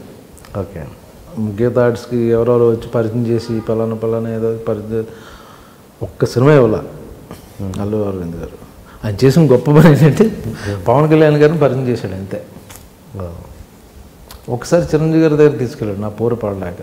మెడ్రాస్లో మెగాస్టార్ చిరంజీవి గారి ఇంటికి వెళ్తే ఆయన మామూలుగా చూసి ఓకే ఇన్స్టిట్యూట్ అంటే ఆయన ఆల్ ద బెస్ట్ ట్రై చేసి చూద్దాం, నేను లక్ ఎలా ఉంటుందో చెయ్యి ట్రై చేసి తప్పే ఉందో నేను ఎంకరేజ్ చేశాను. తర్వాత వాళ్ళ ఇంట్లో పెళ్ళి ఏదో జరుగుతుంటే గులాబీ సినిమా రిలీజ్ అప్పుడే ఆయన స్టేజ్ మీద వచ్చి కౌలించుకొని యూ మేడ్ ఇట్ అని కాంప్లిమెంట్ ఇచ్చారు. ఆ తర్వాత చిరంజీవి గారు ఉన్న గొప్పతనం ఏంటంటే అండి, నేను సింధూరం చేశా రిలీజ్ అయిన వెంటనే మా గుణసాగర్ నాకు బాగా క్లోజ్ ఆయన చూడాలని ముందులో క్యారెక్టర్ అనుకున్నాడు. చిరంజీవి గారిని ఏదో చేసి నెగిటివ్ క్యారెక్టర్ షూటింగ్ డేట్లు ఇచ్చేసారు, అన్నీ అయిపోయినాయి. చిరంజీవి గారు సడన్గా ఆ క్యారెక్టర్ ఎవరు వేస్తున్నారు, కలకత్తాలో కదా ఎవరో అంటే బ్రహ్మాజియా ఇదేంటి హీరోగా చేసాడు ఇప్పుడే ఆ క్యారెక్టర్ బ్రహ్మాజీ అని అనుకోవడం ఏంటి అసలు. మా దత్తు గారు ఎప్పుడు పెద్ద ఆర్టిస్ట్ని పెట్టేస్తాడు చిన్న క్యారెక్టర్లకు కూడా అనుకుని ఆయన వెంటనే కృష్ణవంశీకి ఫోన్ చేశారు. ఏమైనా నీకు తెలుసా ఒక ఏదో చిన్న క్యారెక్టర్కి బ్రహ్మాజీ అంటే మీ ఫ్యాన్ అండి మీతో చేయాలనుకుని ఎక్సైట్ అవుతుంది, అది వేరు పక్కన బట్ కెరియర్ కదా అని. నైట్ 12 o'clockకి గుణశేఖర్ నిద్రలు లేపాడు చిరంజీవి గారు. లేపి అసలు బ్రహ్మాజీని పెట్టుకున్నావు కదా, అసలు స్క్రీన్ ప్లే ఏంటి, ఎలా ప్రజెంట్ చేద్దాం చెప్పు ఒకసారి. కంప్లీట్గా నిన్నాడు. ఓకే అయితే బాగుంది, screen play wise character important ఉంది. స్క్రిప్ట్లో క్యారెక్టర్ పెద్ద గొప్పది కాదు బట్ ప్రజెంటేషన్లో ఎలాగ ఉంటుంది అనుకుని Gunasekhar next day Gunasekhar phone చేసి ఏమైంది సార్ అని. 12 నన్ను చిరంజీవి నిద్ర లేపి బ్రహ్మాజీని ఎలా ప్రొజెక్ట్ చేస్తున్నావు నువ్వు, ఏంటి హీరోగా చేశాడు కదా గబుక్కుని మనం మిస్యూజ్ చేయకూడదు అని చెప్తే నేను నీట్గా ఎక్స్ప్లెయిన్ చేశాను. ఆయన హ్యాపీ అన్నాడు. సో అంత కేర్ తీసుకునేవారు ఆయన. తర్వాత ఆయన అలాగా మీరు పవన్ కళ్యాణ్ గురించి అడుగుతున్నారు కదా, ఆయన పరిచయం చేయడం, జానీ సినిమాలో చిన్న క్యారెక్టర్ చేశాను. ఎందుకో ఆయన పెద్దగా మాట్లాడరు ఎవరితో. మేము ముగ్గురం కూర్చొని 2 రోజులు మేము ఇద్దరం కూర్చొని 3 రోజులు మాట్లాడుతూనే ఉన్నాం. తర్వాత చిరంజీవి గారు పిలిచి ఏదో ఏమి మా వాడిని ఏం చేశాను ఏమో నాగబాబు చెప్తున్నాడు, మీ ఇద్దరు కూర్చొని గంటలు మాట్లాడుకుంటున్నారు అండి. లేదు సార్ ఆయన మాట్లాడుతున్నాను నేను వింటున్నాను. సో అలా అక్కడి నుంచి ఎందుకో క్లోజ్ అయ్యమాట. మీరు చేసింది కూడా పెద్ద ఎక్కువ సినిమాలు కలిసి తర్వాత దాని తర్వాత నేను పెద్ద కలవలేదని అన్నవరం సినిమాకి ఆయనే పిలిచి పలానా క్యారెక్టర్ చేస్తున్నావు అని ఒక సీడీ ఇచ్చా, తమిళ సినిమా అన్నారు. అక్కడి నుంచి సినిమాలు చేయకపోయినా ఎక్కువ పర్సనల్గా ఎక్కువ కలవడం జరుగుతూ ఉంటుంది. ఆయన పర్సనల్గా అన్ని డిస్కస్ చేసుకుంటారా, అంటే మా పొలిటికల్గా కావచ్చు లేదా సినిమా పరంగా? పొలిటికల్ లేదు, ఆయన సినిమా వేరు పొలిటికల్ వేరు. పొలిటికల్కి సంబంధించిన వాళ్ళతోనే పాలిటిక్స్ మాట్లాడతారు. సినిమా ఆర్టిస్టులతో పాలిటిక్స్ ఎప్పుడు మాట్లాడరు. ఓకే. అతను మీ ఒపీనియన్ ఏమన్నా చెప్పగలరా పొలిటికల్ కెరీర్ మీద? ఆయన అది పర్సనల్ అది అదే చాలా మంచి మనిషి, చాలా అంటే ఏదో చెయ్యాలని ఇప్పుడు ఆయనకు అవసరం లేదు పాలిటిక్స్ వెళ్ళాలని. మంచి పీక్ పీరియడ్ ఆయన సినిమా కమిట్ అయితే చాలు వెయిటింగ్ మాట, అంత క్రేజ్ ఉంది ఇప్పుడు. అది కూడా వదిలేసి పాలిటిక్స్లోకి వస్తున్నారు అంటే జెన్యూన్ ఏదో చేయాలి సొసైటీకి అనేది స్ట్రాంగ్గా ఉంది ఆయనకి. అది ఇప్పుడు జనరల్ కెరీర్ అయిపోతున్న టైంలో రిటైర్మెంట్లో ఏం చేద్దాం పాలిటిక్స్లోకి వెళ్దాం ఒక అంబిషన్ కదా బాగుంటుంది కదా అనుకునే వేరు. బట్ ఇట్స్ పీక్ పీరియడ్ ఆయన ఇప్పుడు యాజ్ ఎ హీరోగా. బట్ ఆయన వెళ్తున్నారంటే ఇట్స్ గుడ్ థింగ్ యాక్చువల్లీ. మీరు మీద ఫేస్బుక్లో దివాళీ సందర్భంగా బ్లడ్ పూసుకొని ఏదో వేసుకొని అది నేను షూటింగ్లో ఉన్నాను ఫిల్మ్ సిటీలో. ఆ రోజు బ్లాస్ట్ సీన్, సో ఆ గెటప్ బ్లడ్ అంతా ఆ రోజు నేను చచ్చిపోయే సీన్ మన సర్వానంద్ బివిఎస్ఎన్ ప్రసాద్ గారు షూటింగ్లో. అది ఓకే ఉంటే సరదాగా ఓకే సేఫ్ దివాళీ అన్నది అదేదో లెక్చర్ కింద ఇవ్వకుండా అదే ఫన్నీగా అలా చూపించి హ్యాపీ దివాళీ అండ్ సేఫ్గా ఉండండి అనేది పెట్టాను. ఎంత తప్పించి కంగారు పడలేదు ఎవరు ఫోన్స్ రావడం చాలా నెక్స్ట్ డే చాలా ఫోన్లు వచ్చినాయి. ఏంటి వీళ్ళందరూ ఎందుకు చేస్తున్నారు అనుకుంటే ఏదో అయింది. కాదు సరదాగా. తర్వాత అందరూ వెబ్సైట్లో పెట్టారు సరదా ఫన్నీగా పెట్టాడు అది బ్రహ్మాజీ అని. ఓకే మీరంటే ఇంకా మీ పర్సనల్ లైఫ్లో కావచ్చు ప్రొఫెషనల్ లైఫ్లో కావచ్చు జరిగిన సాడ్ మూమెంట్ ఏదన్నా? ఫస్ట్ టైం చెప్తున్నాను. ప్రొఫెషనల్గా ఏంటంటే ఒక ప్రొడ్యూసరు రియల్ ఎస్టేట్లో ఫ్లూక్గా అడ్డంగా సంపాదించేసి అతను ప్రొడ్యూసర్ అయిపోయి హీరోలతో సినిమాలు తీయడం మొదలెట్టాడు. అతనికి అందరూ డేట్లు ఇచ్చారు. బట్ ఏంటంటే అతను వచ్చి యాక్చువల్గా ఇండస్ట్రీని పొల్యూట్ చేసి వెళ్ళిపోయాడు. హీరోకి డైరెక్టర్కి అతను కన్వీనియంట్ కోసం ఇద్దరికి అబద్ధాలు చెప్పేసి ఆయన చెప్పారు ఈయన చెప్పారు బాబు చెప్పాడని డైరెక్టర్కి బాబు ఇలాంటి గేములు నేను చెప్పాను కదా, షార్ట్ కట్ అన్నది షార్ట్ టైమే ఉంటుందని. షార్ట్ కట్లు చేసే పనులన్నీ నిజాయితీగా సిన్సియర్గా డిగ్నిఫైడ్ ప్రొడ్యూసర్స్ ఉన్నారు, మేకర్స్ ఉన్నారు మన ఇండస్ట్రీలో. 20 ఏళ్ళ నుంచి ఒక సంస్థ అంటే పేర్లు ఉన్నాయి. మధ్యలో వచ్చి 2-3 ఏళ్ళు డిస్టర్బ్ చేయడం వల్ల చేశాడు. ఎందుకంటే ఒక హీరో డేట్లు సంపాదన కోసం అతని దగ్గర సింపతి పొందడం కోసం మధ్యలో నా పేరు వాడుకుని ఏదో ఒక ఇన్సిడెంట్లో సరదాగా జోకులు ఎవరెవరో వేసుకుంటే అది నేనే చెప్పేశానని ఇంకో హీరోకి ఆ హీరోతో చెప్పాడు. అలాగా నాకు ఆ ఇద్దరు హీరోలకి మధ్య రైవల్ సృష్టించాడు అతను. ఓకే. అతని బెనిఫిట్ కోసం ఒక 6 months నేను చాలా స్ట్రగుల్ అయ్యా. ఓకే. తర్వాత నిజం నిలకడగా తెలుస్తుంది అన్న ఎందుకు అంటున్నానంటే నేను జెన్యూన్గా ఉన్నాను, నాకు సంబంధం లేదు. ఇప్పుడు ఒక టాపిక్ మనం మాట్లాడుతున్నాం, ఎంతమంది ఉన్నామండి, నేను పర్టికులర్గా మీకు ఏమైనా చెప్పానంటే మీరు ఒక సీక్రెట్ నాకు చెప్పారు అనుకోండి, ఆ బయటికి వెళ్ళిందంటే మీరైనా అవ్వాలి నేనైనా అవ్వాలి. మీరు చెప్పడం కానీ నేను చెప్పడం. ఒక ఇన్సిడెంట్, ఇక్కడ 6 ఉన్నాం, నేను ఏదో అన్నాను, 6 ఎవరో ఒకరు చెప్పచ్చు. సో ఆ విధంగా అతను మోసేసాడు. మోయడం కూడా జరిగింది కూడా కాదు, యాక్చువల్గా అతను క్రియేట్ చేశాడు to get a sympathy from other hero. 6 నెలల తర్వాత ఇతను బయట ఉన్నాడు, ఆ హీరో ఆ ఇద్దరు హీరోలు మేము ముగ్గురం బాగానే ఉన్నాం. అతను ఇండస్ట్రీ నుంచి వెళ్ళిపోయాడు. సో అది చాలా స్ట్రగుల్ అయ్యాను నేను. ఓకే. అది చాలా బాగా ఒక 6 నెలల మాట. వాళ్ళిద్దరూ దూరం అయిపోయారు. తర్వాత అర్థం చేసుకున్నారు, నేను ప్రయత్నం చేయాల, నేనేం తప్పు చేయాల, నా సైడ్ నుంచి ఇది అని. బట్ ఎక్కడో క్యారీ అయిన అవ్వడమో లేదా వినడమో లేదా ఫీల్ అవ్వడం, వాళ్ళు బాధపడి మొత్తం ఫైనల్గా ఇంకో హీరో అన్నాడు, వాడు బయట ఉన్నాడు, వాడు ఇప్పుడు మన ముగ్గురం బాగానే ఉన్నామని అన్నాడు అన్నమాట. అది నా ఫైనల్ అచీవ్మెంట్. జెన్యూన్గా ఉండి సిన్సియర్గా ఉంటే మధ్య మధ్యలో ఇటువంటి డిస్టర్బ్ చేస్తాయి. సో నేను ఎవరి జోలికి వెళ్ళను. ఇప్పుడు నా జోలికి వచ్చి నన్ను ఏదో చేసి ఇప్పుడు అతను లేడు ఇండస్ట్రీలో. సో అది నాకు చాలా హర్ట్. ఒక 6 నెలలు చాలా టార్చర్ అనిపించింది అన్నమాట. బట్ నా హ్యాపీ ఆ ఇద్దరు హీరోలతో వర్క్ చేస్తున్నాను, అందరూ బాగానే ఉన్నాం. ఓకే. ఏదా ప్రొడ్యూసర్ నటుడా? ఆ ప్రొడ్యూసర్ నటుడా? అది నేను చెప్పలేరు, నేను చెప్పకూడదు. ఎందుకు నా ఫీలింగ్ చెప్పాను తప్పించి అతన్ని టార్గెట్ చేసి అతని పేరు బయటకు రావాలన్నది నా ఉద్దేశం కాదు. ఓకే. ఓకే. ఓకే అండి. ఇంకా ఎనీ పర్సనల్? అదే నాకు బాగా ఇదే. తర్వాత ఆ హీరోల సినిమాలో మీరు చేయలేదు? ఇద్దరు హీరోలతో చేశాను. అంటే అప్పుడు ఆ 6 months ఆ టైంకి లేదు యాక్చువల్గా, అప్పుడు షూటింగ్ ఏమీ లేదు. బట్ నన్ను పర్టికులర్గా అతను ఆ హీరోలను అవాయిడ్ చేయాలనే మెంటాలిటీ కాదు వాళ్ళు. వాళ్ళు ఏంటంటే ప్రొఫెషనల్గా చూస్తారు, పర్సనల్గా చూస్తారు. ఓ పలానాడు అలా అన్నాడా అని మనం నా సినిమాలో పెట్టుకోకూడదు అనే మెంటాలిటీ ఉన్న హీరోలు కాదు వాళ్ళు. సో అది. ఓకే. ఇది ప్రొఫెషనల్గా చెప్పారు, పర్సనల్గా ఏమన్నా చెప్పగలరు? అదే నేను పర్సనల్గా ఏం లేదండి, అంత హ్యాపీ నేను. నాకు మా ఫ్యామిలీ, నాకు మంచి 2 కుక్కలు ఉన్నాయి, చిన్న ఒక 1 acre ఫామ్ హౌస్ ఉంది. So happy. మీ అదర్ హాబీస్ ఏంటండి సినిమా అదర్ దాన్ సినిమా? నేను ట్రావెలింగ్ బాగా చేస్తానండి, ప్రపంచం నేను సేవ్ చేసుకుంటే పెద్ద కోటేశ్వరుని అయిపోండి. ప్రతి ఫస్ట్ సినిమా నుంచి వచ్చిన డబ్బులు, ఆ డబ్బులు కొంత తీసుకెళ్ళి రియల్ ఎస్టేట్లో పెట్టేసి అలా రిచ్ మ్యాన్ అయిపోయామండి.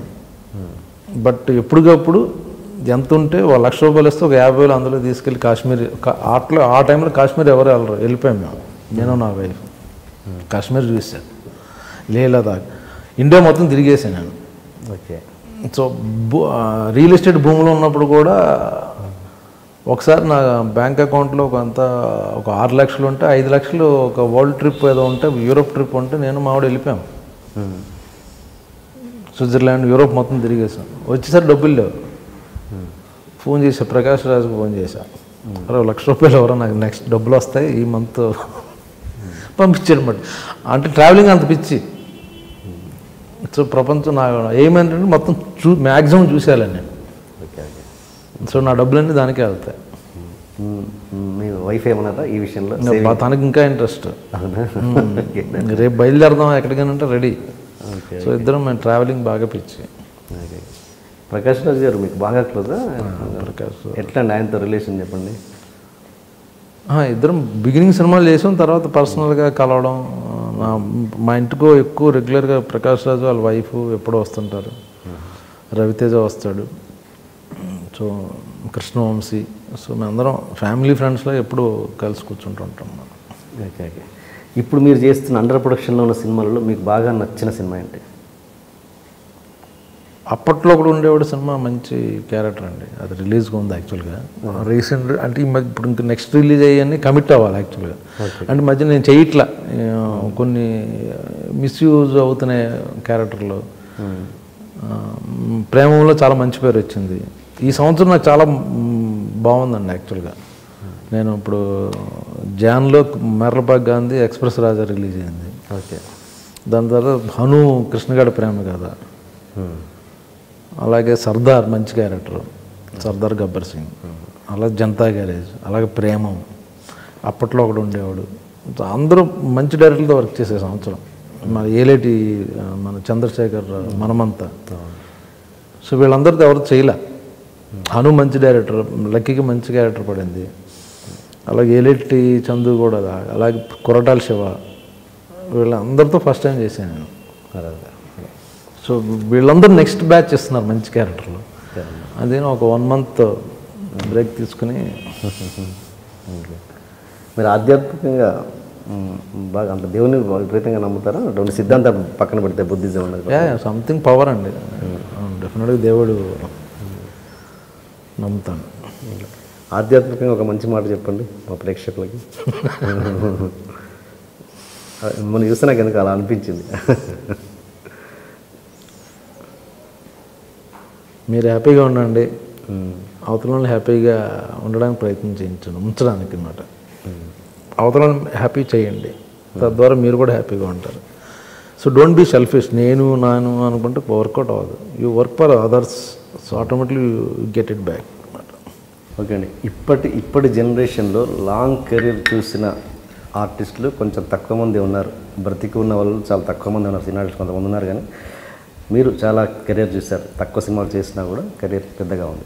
ఇంత లాంగ్ కెరీర్ చూసినాక మీకు ఇండస్ట్రీ మీద మీ ఒపీనియన్ ఏంటి? చేదు చూశారు, తీపి చూశారు. ఇండస్ట్రీలో ఉండడం అనేది నా అదృష్టం అండి. అంటే కొన్ని కోట్ల మందిలో ఓన్లీ 200 మంది 300 మంది మంచి పొజిషన్లో ఉంటారు. ఒక 100 మంది 500 మంది అనుకోండి, అందులో ఒకడవడం అన్నది నా పూర్వజన్మ సుకృతం అనుకుంటాను. ఎందుకంటే సినిమాల్లో రావాలని చాలా ట్రై చేస్తున్నారు, వస్తారు కానీ బట్ సక్సెస్ ఒక మంచి కంఫర్టబుల్ పొజిషన్ అది నేను అదృష్టంగా ఫీల్ అవుతాను. ఇట్స్ నాట్ ఈజీ అండి. సినిమాలో రావడం, ప్రయత్నం జరగడం, అక్కడ సక్సెస్ఫుల్ అవ్వడం, అయిన తర్వాత నేనే సినిమా, నా వల్లే సినిమా అనుకున్న వాళ్ళు వెళ్ళిపోవడం చూశాను. బట్ అందరూ కలిపి ఒక యాక్టర్ని తయారు చేస్తున్నారు. నాలో ఉన్న నెగిటివ్ పాయింట్స్ని పక్క పెట్టి పాజిటివ్ పాయింట్స్ని ప్రొజెక్ట్ చేస్తారు. కెమెరామ్యాన్ కానీ, ఒక రైటర్ కానీ, ఒక ఫైట్ మాస్టర్ కానీ, ఒక డైరెక్టర్ కానీ, నీ బాడీ లాంగ్వేజ్ ఇక్కడ ఆడుగా ఉంది, ఇది వద్దు, ఇది అలా అందరూ టెక్నీషియన్ కలిపి ఒకటి తయారు చేస్తున్నారు. సో అందరూ టీం వర్క్. అది నేనే గొప్పవాడిని నేను ఒక 10 సినిమాల తర్వాత ఫీల్ అయితే ఇండస్ట్రీలో ఉండరా. సో ఆల్వేస్ షో గ్రాటిట్యూడ్ అండి. నేను ఇక్కడ ఉండడం నా అదృష్టం. మంచి డైరెక్టర్లు నాకు మంచి క్యారెక్టర్లు ఇచ్చారు, రైటర్లు రాశారు, మంచి ప్రొడ్యూసర్లు మంచి హీరోలు, వీళ్ళందరూ బాగున్నారు, నాతో బాగా హెల్ప్ చేస్తున్నారు అన్న దాంట్లో ఉంటే హ్యాపీ. నేనే నా అవసరం బట్టి వాళ్ళు పిలుస్తున్నారు అనుకుంటే నీ అవసరం కొన్ని రోజుల తర్వాత పోద్ది. అలాంటి హీరోలని అలాంటి నటుల్ని చూసారా మీరు మీ ఎక్స్పీరియన్స్లో? ఇప్పుడు చాలామంది ఇండస్ట్రీ నుంచి సడన్గా వెళ్ళిపోయిన వాళ్ళు, లేకపోతే హెల్త్ పాడైపోయి అంటే లైఫ్ ఇది పర్మనెంట్ అనుకుంటారండి చాలామంది. పర్మనెంట్ కాదండి, ఇది ప్రతి కొత్త వాళ్ళు వస్తుంటారు, పాత వాళ్ళు పోతుంటారు, కొన్నాళ్ళకి స్టాగ్నెంట్ అయిపోతారు, ఇంకో కొత్త వాళ్ళు వస్తుంటారు. సో పర్మనెంట్ అనుకుని నీకు వచ్చిన డబ్బులన్నీ నువ్వు సేవ్ చేసుకోకుండా నువ్వు తాగేసి వాళ్ళకి వీళ్ళకి పనిచేసి తర్వాత నీకు డబ్బులు రావు. నేను యాక్టర్గా ఏంటంటే మొదటి నుంచి అది థ్యాంక్స్ టు మై వైఫ్. నేను పుప్పాలగూడ మణికొండ ఏరియాలో ఉంటా. వెంకటేష్ గారు డాలర్ హిల్స్ అని ఉంటే దాని పక్కన ఉంటుంది. నేను అక్కడున్న సూపర్ మార్కెట్ అన్నింటికి వెళ్తుంటానండి. ఓకే.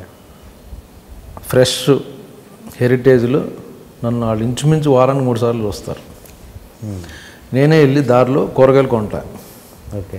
ఒక్కోసారి మా వాడు లిస్ట్ పంపుద్ది ఫోన్లో, వచ్చేటప్పుడు ఆపి నేను అన్నీ కొనుక్కొని దిలీప్ సూపర్ మార్కెట్, నాకు అందరు స్టాఫ్ అందరూ తెలుసు.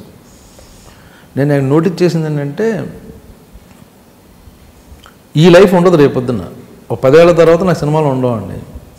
సో నేను యాక్టర్ అని ఇంట్లో ఎలా కూర్చుంటాను, బిగుసిపోయి నా మీద జనాలు పడిపోతున్నారు ఆటోగ్రాఫులు అనే యాటిట్యూడ్తోనే ఉంటారు వీళ్ళందరూ. నేను బ్యాంక్కి వెళ్తుంటాను, నా చెక్ నేనే వేసుకుంటా సాధ్యమైనంత వరకు. బ్యాంక్ మేనేజర్ మీరు ఎందుకు రావడం సార్, మీకు స్టాఫ్ ఉన్నారు కదా అంటే, లేదు నేను అటే వస్తున్నాను, సో నేను ఆ చెక్ నేను వేసుకుంటాను. నేను నా పర్సనల్ ఫీలింగ్ ఏంటంటే, ఫ్రాంక్గా చెప్తున్నాను, టీవీ యాక్టర్ కూడా రాడండి. టీవీలో యాక్ట్ చేసి, అంటే టీవీ అని తక్కువ అంటలేదు, టీవీలో యాక్ట్ చేసి చిన్న క్యారెక్టర్లు వేసి అతను కూడా వాళ్ళ ఇంట్లో పంపిస్తాడు, కానీ అతను సూపర్ మార్కెట్కి వెళ్ళడం. వాళ్ళందరి ఫీలింగ్ ఏంటంటే మీద పడిపోతారు, రక్కేస్తారు, ఆటోగ్రాఫ్లు తీస్తారు, ఫోటోలు తీస్తారు, ఏం జరగదు. మళ్ళీ ఒక పవన్ కళ్యాణ్, మహేష్ బాబు, లేకపోతే ఎన్టీఆర్, ఈ బిగ్ స్టార్ ప్రభాస్ లాంటి వాళ్ళు వెళ్తే మీద పడిపోతారు తప్పించి, మామూలుగా క్యారెక్టర్ ఆర్టిస్టులకి చూసి సార్ బాగున్నారు సార్, బాగా యాక్ట్ చేశారు సార్, ఒక్క ఫోటో సార్ అంటారు తప్పించి మీద పడిపోయి రక్కరం చొక్కాలు చించారు. సో నువ్వు వెళ్ళి నీ మార్కెట్ చేసుకుని నువ్వేం కావాలో కొనుక్కో. రేపొద్దున కూడా నీకు సినిమాలు లేకపోయినా నువ్వు ప్రశాంతంగా వెళ్ళి బతకచ్చు. ఈరోజు నేను బిజీ, చాలా 300 రోజులు వర్క్ చేస్తున్నాను, నేను సెలబ్రిటీని అని నువ్వు ఇంట్లో బీసిపోయి ఒక ఫేస్లో పెట్టుకుని యాక్టర్ని అన్న తర్వాత నీ సినిమాలు లేకపోతే నువ్వు ఒంటరి చచ్చిపోతావు ఇంట్లో ఉండి.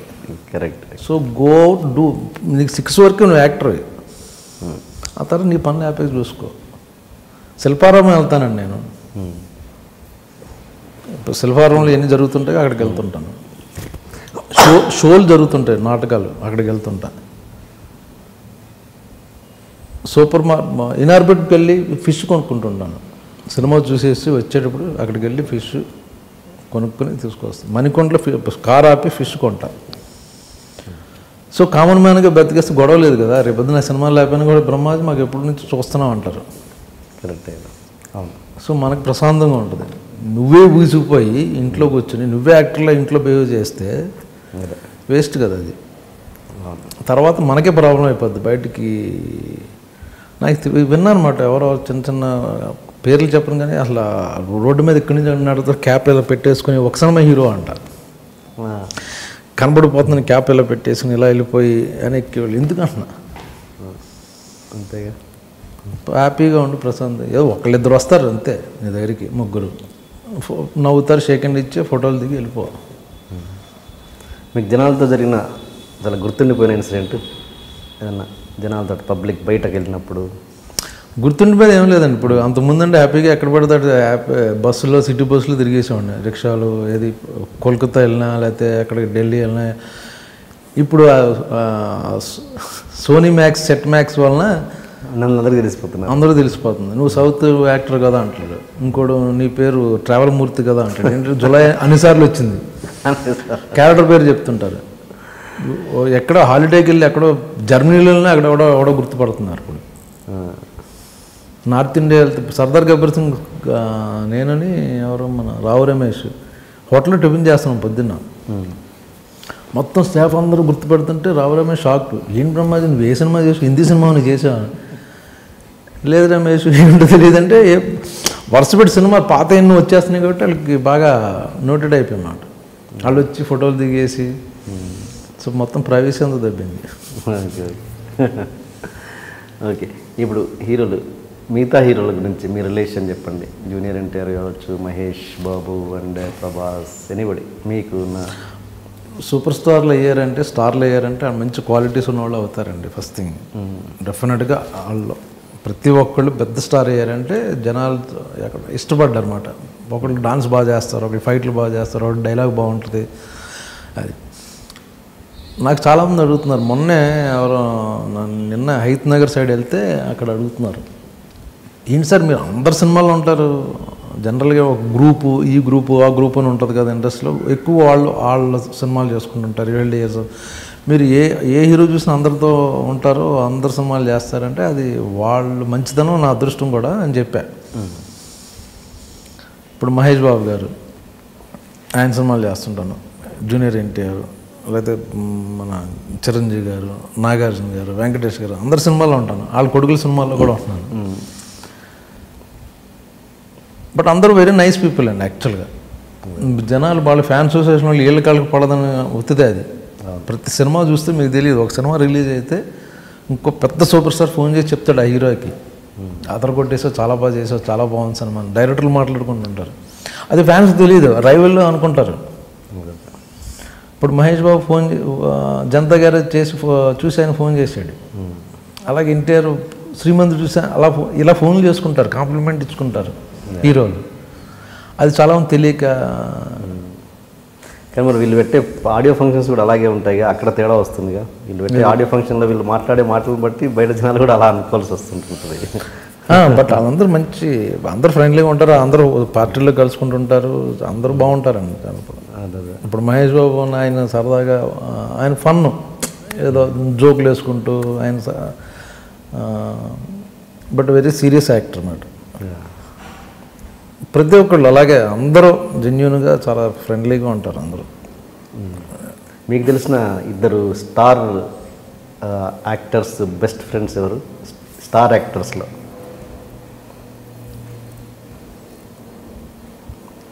వీళ్ళందరూ బాగుంటారండి, యంగ్ జనరేషన్. యాక్చువల్గా ఎవరు మన చరణ్ కానీ లేకపోతే ఎన్టీఆర్, బన్నీ, వీళ్ళందరూ చాలా క్లోజ్గా ఉంటారు. యంగ్స్టర్స్ అందరూ బాగా. చరణ్ అండ్ ఎన్టీఆర్ క్లోజ్గా ఉంటారు. చరణ్ అండ్ ఎన్టీఆర్ వీళ్ళందరూ చాలా ఫ్రెండ్లీగా ఉంటారు, అందరూ కలుసుకుంటుంటారు. వాళ్ళందరూ గ్యాదరింగ్స్లో, అట్లా ఫ్యామిలీ ఫంక్షన్స్లో చాలా బాగుంటారు. పెద్దవాళ్ళు ఏంటంటే వాళ్ళకి ఎవరికాళ్ళు టైం కుదరక వాళ్ళు ఎక్కడో షూటింగ్, వీళ్ళు ఎక్కడో షూటింగ్ అని పెద్దది ఉంటుంది. కానీ బట్ అకేషన్ వస్తే అందరూ చాలా ఫ్రెండ్లీగా అందరూ ఉంటారు. ఫైనల్గా ఒక ఫిలాసఫీ ఏంటి చెప్పండి, జీవితం మీద మీ ఫిలాసఫీ ఏంటి? ఎన్ని కోట్లు సంపాదించామన్నది కాదు అన్నది చెప్తుంటారు కదా. అదే మెడ్రాస్లో పాండ్యబజార్లో తిరుగుతున్నప్పుడు ఒక చిన్న సింగిల్ బెడ్రూమ్ అపార్ట్మెంట్లో ఉంటే చాలు అనుకునేవాడిని. నాతో పాటు అందరూ మా ఫ్రెండ్స్ కూడా. ఒక చిన్న మారుతి గారు ఉంటే చాలు అనుకునేవాడు. అది వచ్చినప్పుడు రిలీజ్ అవ్వము, ఎందుకంటే మనం అప్పుడు అనుకున్నాం, కళ్ళగన్నాం, ఎంజాయ్ చేద్దాం ఉండదు. దాంట్లో దిగినంతగా 2 bedroom ఫ్లాట్ 1000 cc మారుతి గారు ఉంటే బాగుంటుంది అనుకుంటాం. అది వస్తుంది, అప్పుడు రిలీజ్ అవ్వం. మన చూపు అంతా వేరే జూబ్లీ హిల్స్లో అపార్ట్మెంట్ మీద ఉంటుంది. దాని తర్వాత ఒక 15 lakhs ఇన్నోవా ఉంటే బాగుంటుంది అనుకుంటాం. అది వస్తుంది, అందులోనే ఉంటాం, అందులోనే డ్రైవ్ చేస్తుంటాం. బట్ మనసంతా ఆడి మీద ఉంటుంది, ఆడి మీద, BMW మీద ఉంటుంది, దాంట్లోనే కూర్చుంటాం. పలానా యాక్టర్ కొన్నాడు చాలా పెద్ద కారు, అది కొంటే బెటర్, ఇంకా 1 crore అంటాను. సో లైఫ్ లాంగ్ ఏం అనుకుంటాం దానికి వెళ్తాం. బట్ ప్రజెంట్ మర్చిపోయి ఎంజాయ్ చేయడం మర్చిపోతాం. ఆ కారు వేసుకుని సరదాగా ఊటీ వెళ్ళావా లేకపోతే ఫారెస్ట్ ఏరియాకి వెళ్ళావా అన్నది మనం చూసుకోం. ఆ కారులో కూర్చుంటూ నెక్స్ట్ కారు గురించి ఆలోచిస్తాం. సో ప్రజెంట్లో ఉంటూ ఎంజాయ్ చేయడం అనేది చాలా బెస్ట్. పలానా రోజు రిటైర్ అయిపోయాక పలానా టైంలో ఎంజాయ్ చేద్దాం అంటే కుదరదు. Any time protect will die. So ఈరోజు ఎంజాయ్ చేస్తున్నాం అన్నది ఇంపార్టెంట్. డబ్బులు కూడా నీ పర్సనల్గా పిల్లలకి సంపాదించడం అన్నది చాలా వేస్ట్. నెక్స్ట్ జనరేషన్ కూడా వాళ్ళు తగలాడతారో దాన్ని నీకు తెలియదు. సో బట్ బేసిక్ సెక్యూరిటీ ఇవ్వాలి అంతే పిల్లలకి, ఒక ఉండడానికి ఒక ప్లేస్ తప్పించి మిగతాది మనం ఖర్చు పెట్టుకోవాలి. మన లైఫ్ మనం ప్రపంచం చూడండి, తిరగండి, 10 మందికి హెల్ప్ చేయండి. మీ చుట్టూ ఉన్న వాళ్ళకి లేకపోతే మీ సర్వెంట్స్ వాళ్ళ పిల్లల్ని చదివించడం, నీ స్టాఫ్కి కానీ. మీరు అలాంటి పనులలో మీరు ఏమైనా పార్టిసిపేట్ చేస్తుంటారా? నా చుట్టుపక్కల నేను పేర్లు చెప్పి ఎంత చేస్తున్నానని చెప్పాను, కానీ నాకు దగ్గరున్న వాళ్ళందరూ నేను హెల్ప్ చేస్తుంటాను.